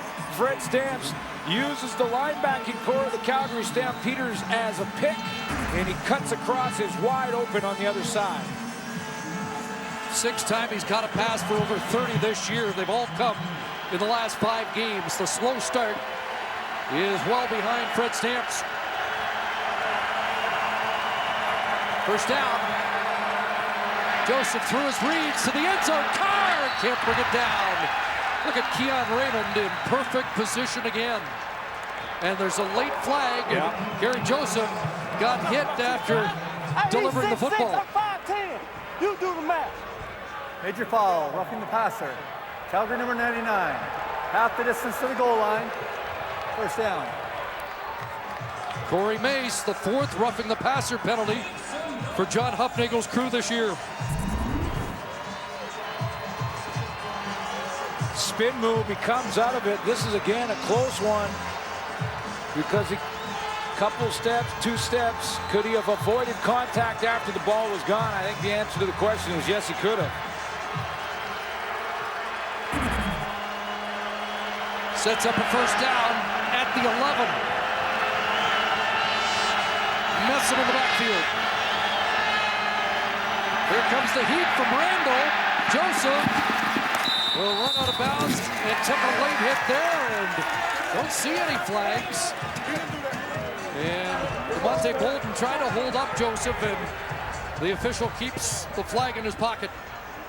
Yeah, I think the right call made. He was trying to help him and hold him up as he got to the sideline. There was no attempt to put a hit on Joseph there. He just slowing his momentum, tried to grab him and hold him in. Good no call by the official there. They use their discretion and see that the player was just trying to help him out. Big man at 290 pounds going full throttle. You can't put the brakes on that quick. Like trying to turn around the steamship. 2nd and 10. Here they come. Joseph got away. And a move on Mayo, and now flags and a face mask. And this will be the 6th consecutive game Calgary will get called for a face mask penalty. Duran Mayo, the culprit. We showed you the graphic early. Kerry Joseph, one of the few quarterbacks in CFL history to rush for 1,000 yards. That was a few years back. Foul, face mask. Calgary number 42. Half the distance from the end of the play. First down. That was a few years back when he was in Ottawa, but that magic is still there for Kerry Joseph. Turned 39 this year, avoids the rush there, breaks a tackle there. Nice little move. There's the face mask. I'll give him a new set of downs on the one.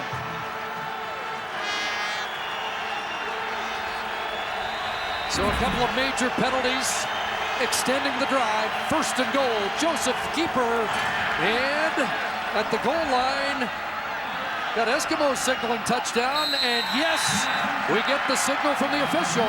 Eskimos in the end zone.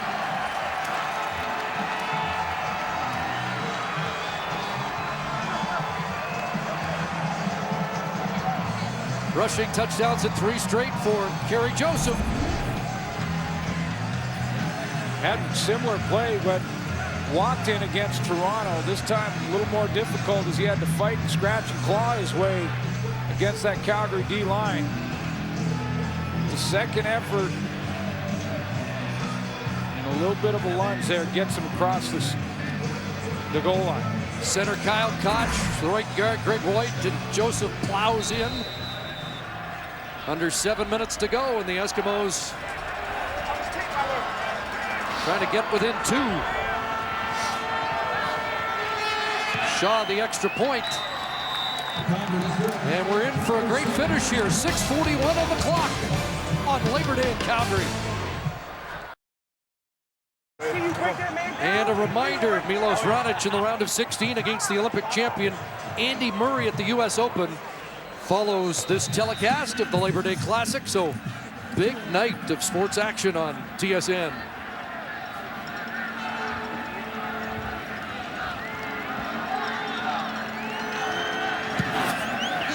Shaw the kickoff. Taylor fields it at the 17. And Larry Taylor contained, doesn't reach the 30-yard line. There's Miller, Simone Lawrence on the tackle. Well, it's been a little bit tougher slugging for Kerry Joseph in this second half against the Calgary defense that have made some adjustments, but they got it going in this drive, starting out with Fred Stamps on that crossing route. He got him down into plus territory. And then Joseph takes off and runs, gets the help of that face mask call, gets down to the goal line and punches it in. And as you mentioned, Chris, we have a game and a finish. Hey, we went 3-0 levels. How were you on that? Remember how we talked about the stopping? Ball back in the hands of Kevin Glenn. 9 for 11 in the second half. And he checked down, picked off, and this is going to be a pick 6 for Joe Burnett.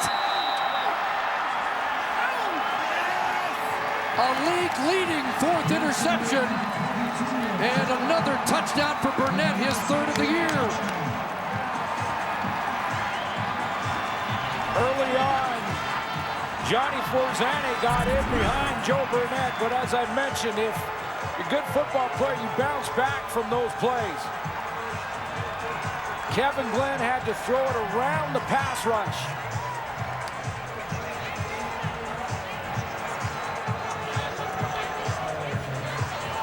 Does not see Joe Burnett, his 4th. League leader in that department. First year out of Central Florida. Hey, let's get one back home, baby. Yes, sir. Yes, sir. You want to see it live? Well, Kevin Glenn threw a untimely pick against Montreal when it looked like the Stamps were going to win a game there, and the Alouettes got a lead interception and won that game in a comeback, and suddenly the Eskimos ahead on a Kevin Glenn interception toss.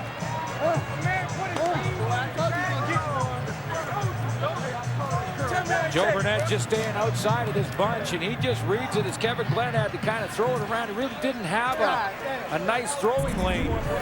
So on the corner, Joe Burnett hangs out there, reading the quarterback, has control of the receiver in front of him, jumps it, and takes off to the house. Had a 108-yarder against the BC Lions early in the year. And a fumble recovery for a touchdown against Saskatchewan. And this one as big as it gets. In fact, all 3 touchdowns really decisive in the 3 wins for the Eskimos. Chris, how many times have we said that defensive line doesn't have to necessarily get sacks if they get pressures and just disrupt the quarterback enough? Good things happen for your defense. Remember, Burnett really got a tongue lashing from Kavis Reed last week when he brought a football out of the end zone on a return. He was asked about it this week. He said, coach is just coaching. He took the criticism, he learned a lesson, and he's a Labor Day hero right now.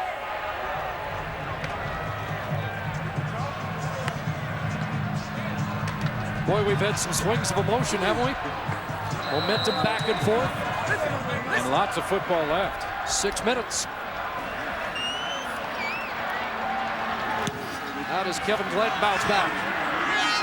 Larry Taylor will try and set the table for him. But he is knocked down quickly. Downfield is Lee Robinson.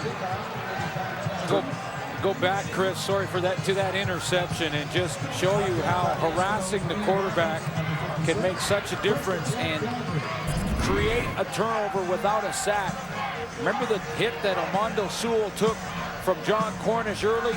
Watch him power rush and bull rush Demetrius Sumpas back into Kevin Glenn, disrupting it just enough that he isn't accurate and isn't on time on the throw. Glenn back to the air, over the middle, Nick Lewis. And Lewis, tough man to bring down, reaching out, wants the 40. Just had to get beyond the 40 for a first down, but Lewis setting up second and short. Quite a game by Armando Sewell. It's just a major story. He's back in the game. Yeah, it really is. He took that huge shot and came in with 3 sacks. He's added to that total. Caused the turnover there. Now it's on Calgary to try and grab that momentum back. Eskimos 14 points off turnovers in the game. Stampeders with 10.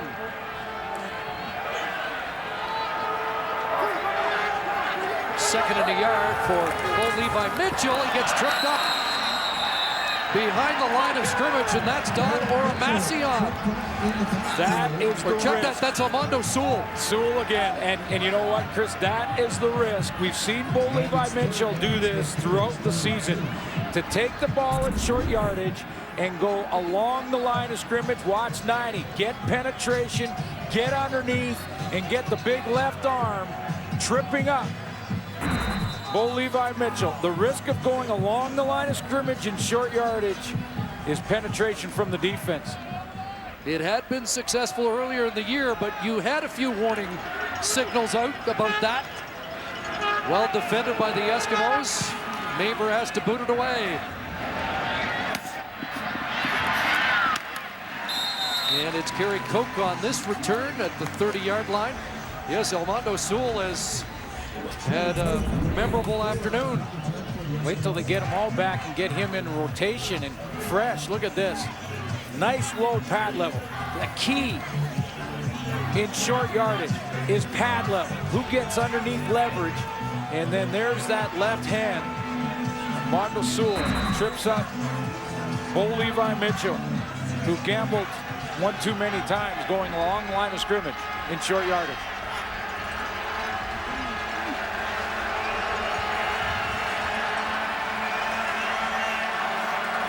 Back to work, Kerry Joseph pulling offensive lineman, but the play is halted. Last series for Joseph, 75-yard touchdown drive. The procedure, Edmonton number 58. 5-yard penalty, remains first down. That was big Devin Tyler, the pulling tackle that time. And he came out of his stance too quickly. By the way, the 2 touchdowns for Kavis Reed's crew, one on offense, one on defense, in a span of 43 seconds. That's how quickly this game turned.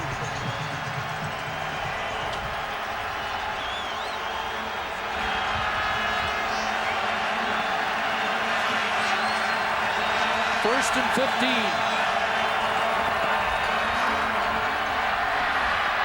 And Joseph hit the ball, deflected, batted down, and Kerry Joseph took quite a jolt. And is he going to get up?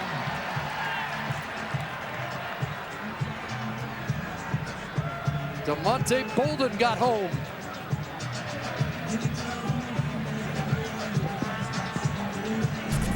Consistent push from him as well from the interior. Talking about some of these interior D linemen that put together a pretty good game. We saw him cut on Jerome Messam in a run play earlier. He gets to the quarterback there. Kerry Joseph could not find an open receiver. It's off. Extra DB in, 2nd and 15. Here they come. Joseph scrambling away.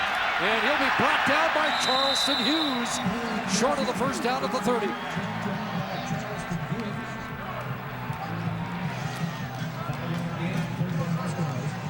So the it's off. Extra DB in, 2nd and 15.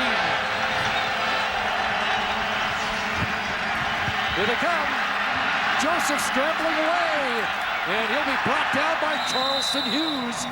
Short of the first down at the 30.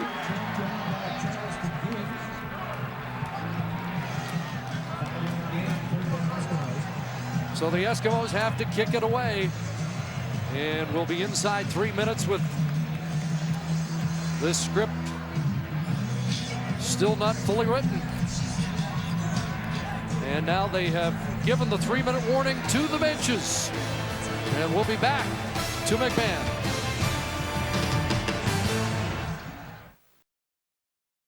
Get top to bottom maintenance and take good care.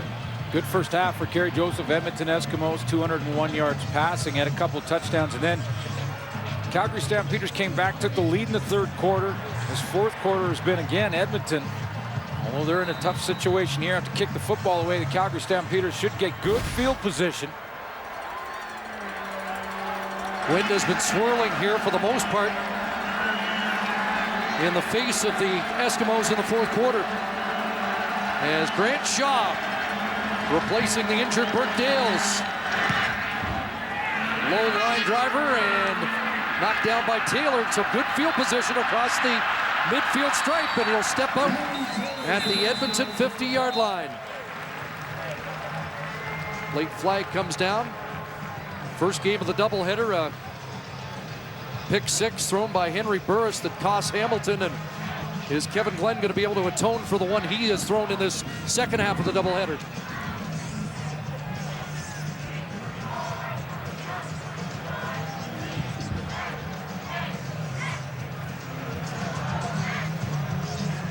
Murray Clark's crew sorting out the options.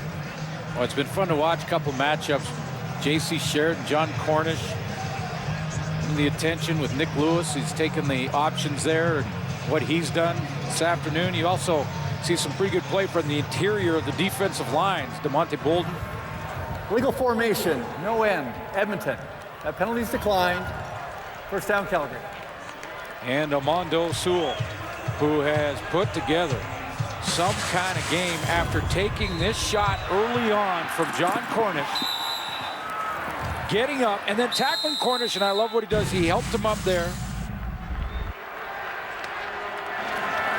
Here's Glenn going to work. And it's complete. McDaniel. Extra yards down to the 21 from Markway McDaniel.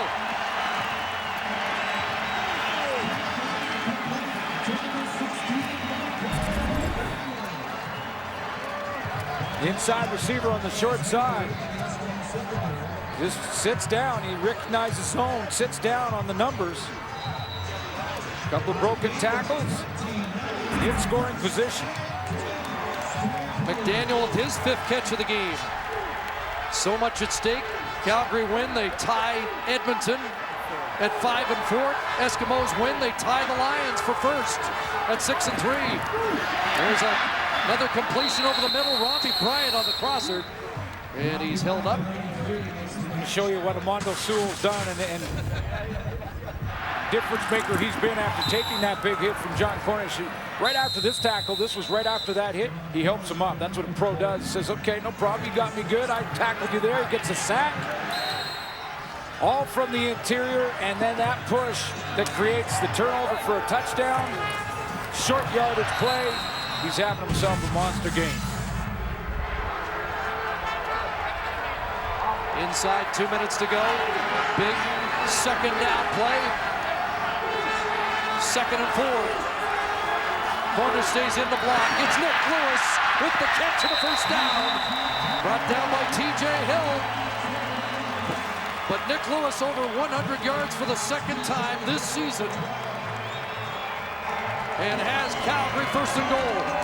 Mentioned it, Chris. John Cornish has to make a block, or this play has no chance because Munoz is coming on the blitz. He doesn't get a lot of them, but just enough to give Kevin Glenn a chance to get the football out of there and keep him wide. Cornish now out of the offense. Larry Taylor in the backfield, and the pass dropped at the goal line. A drop for Robbie Bryant. J.C. Sherritt got underneath it, and I think he distracted Robbie Bryant just enough. From that linebacker spot right here, J.C. Sherritt's gonna recognize pass, look up Robbie Bryant, dives for it, and distracts the receiver a split second.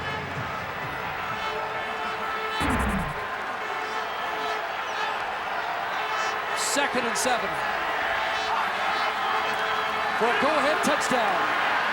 Crosser, Larry Taylor, touchdown.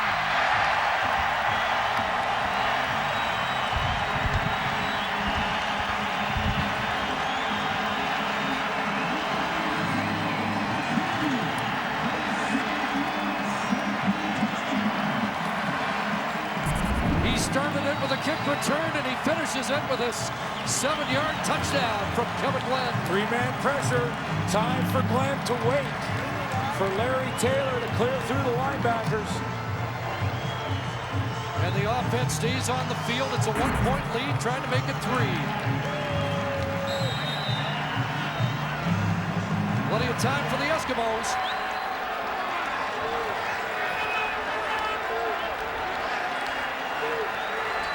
Six receivers out. Kevin Glenn rolling, throwing, and McDaniel can't make the catch. In and out of his hands, it's still a 1-point game.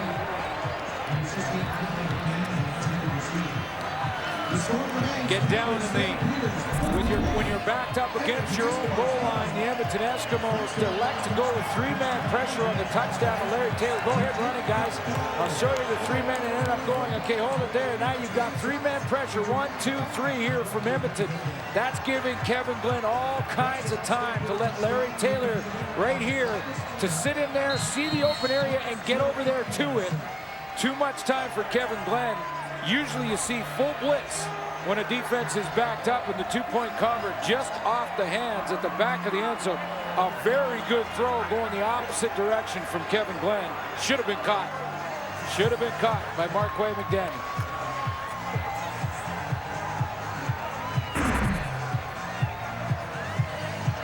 Well, they've got a lot more guys involved in the offense. It's been the Cornish-Lewis show for much of the year. Matt Walter, a touchdown. Larry Taylor's got a touchdown. Borzani, Robbie Bryant that made catches. This defense has been so good for Edmonton all year long, and it's an interesting decision from Mark Nelson. With the win, that booming kickoff, and Burnett should stay in. Well, he's made a mistake. Let's see how far he gets. Oh, boy. Well, this is what he did last week, and he heard from the coach. A single point would have hurt them there. And he has another meeting with Camus Reed. Oh, boy. And you know what? And just another young player who's got to understand the game scenario, the game situation. A single there does not matter. Now, shouldn't he be told when he goes out, anything in the end zone, stay in? Yeah, absolutely. I mean, that's partially on the coaching staff and partially on Joe Burnett. Remember, has that interception for a touchdown.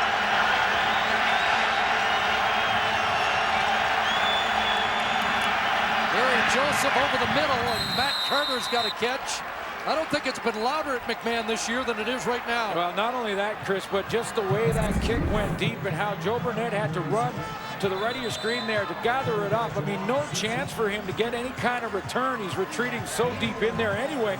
But forget about all of that. The strategy is automatic. First of all, save as much time as you can, go down early, and the single point irrelevant when you're trying to get in field goal position to win. Now, if the wind was at the back of the Eskimos, you could think, you know, maybe you could putt for a single to tie, but in this case, you're almost going to have to get into field goal range against this wind in the final minute for the Eskimos anyway.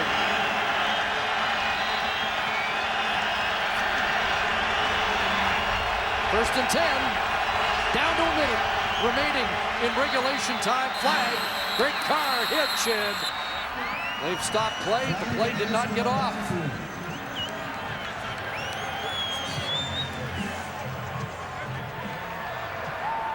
Procedure.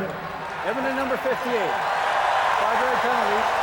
Remains first down. Second penalty against the right tackle, Devin Tyler. Makes a long field for Kerry Joseph. 5 yards longer. Quick check to the clock there.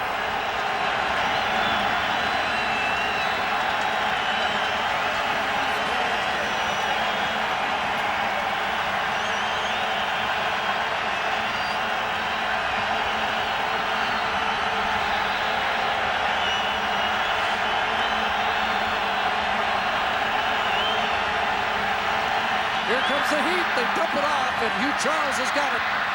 Charles through traffic across the 25-yard line. So he gets 10. And it will be second down and about 5.5 for the first down.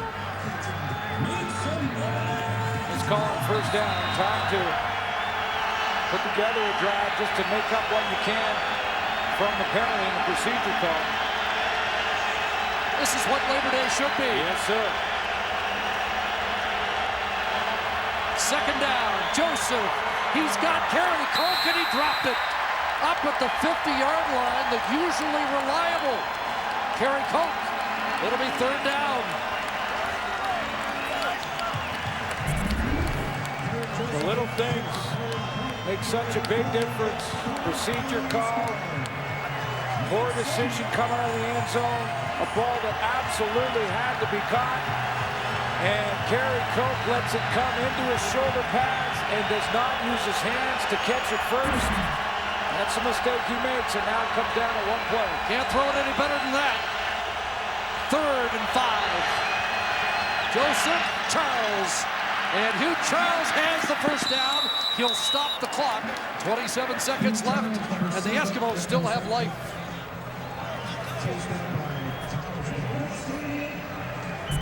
Coming out of the backfield. And I was wondering if Hugh Charles would have made a mistake to put the brakes on after he caught this ball, try to turn it up, which would have got him some more yardage. But he understands the clock management. Good decision to sprint, get the first, and get out. Well, based on the wind, you'd think Bradshaw needs to hit from 45 or less, so they've got a ways to go yet. Joseph in some trouble, and now the pass, and incomplete. Coke unable to grab that off his shoe tops.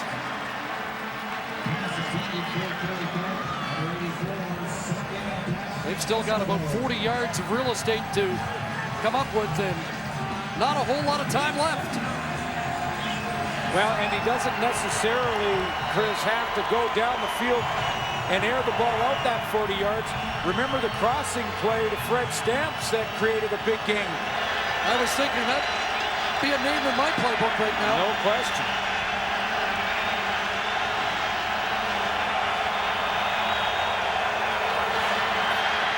Joseph steps up. He's got Kuhorn. Kuhorn will not get out of bounds. He was looking to plow ahead to get the first down, and they'll keep him in. Now that is a mistake because he would have had the first down. They do have a timeout to utilize, but Kuhorn would have been wiser to get out. Of course, this is a measurement, and Kuhorn may have just been taking care of business here to get the first, but sticks come across the field to see if this is a first down or not.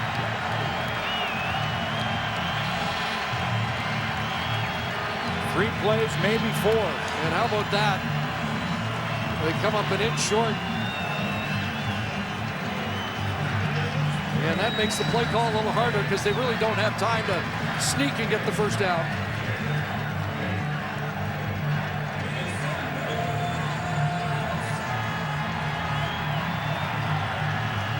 Couple more inches and this play would have been a lot easier to call. Third down.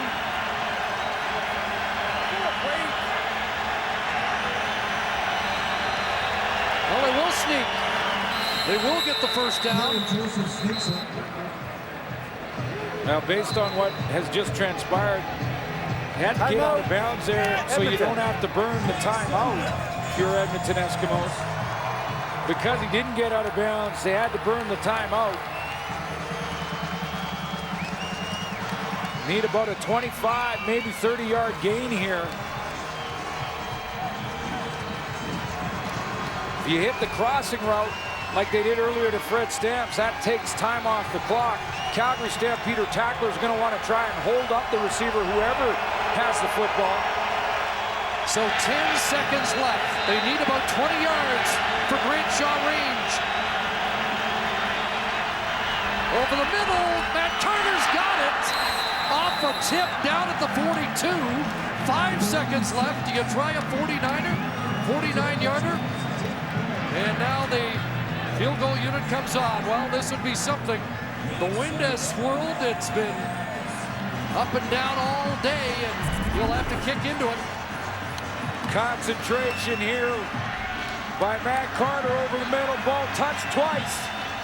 And he comes up with the tip drill catch to give him a chance.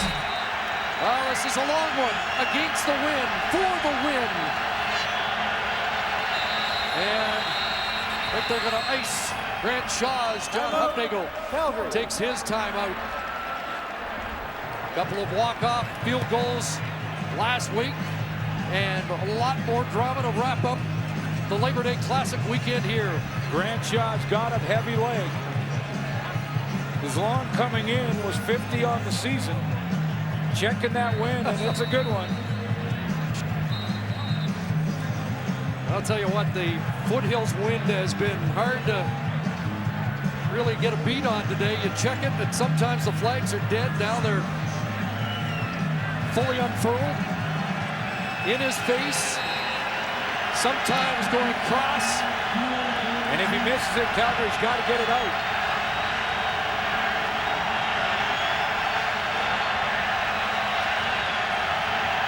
From 48 now. Moving up, he's going to miss. And is Taylor going to get it out? Well, that Joe Burnett decision might be a big one, but Taylor gets it out. And the Calgary Stampeders are going to win a classic here on Labor Day. Plenty of leg, but Grant Shaw missed to the left. And now these Alberta rivals are even, both at 5-4. Boy, he had the leg. Grant Shaw stepped into it, pulled it left.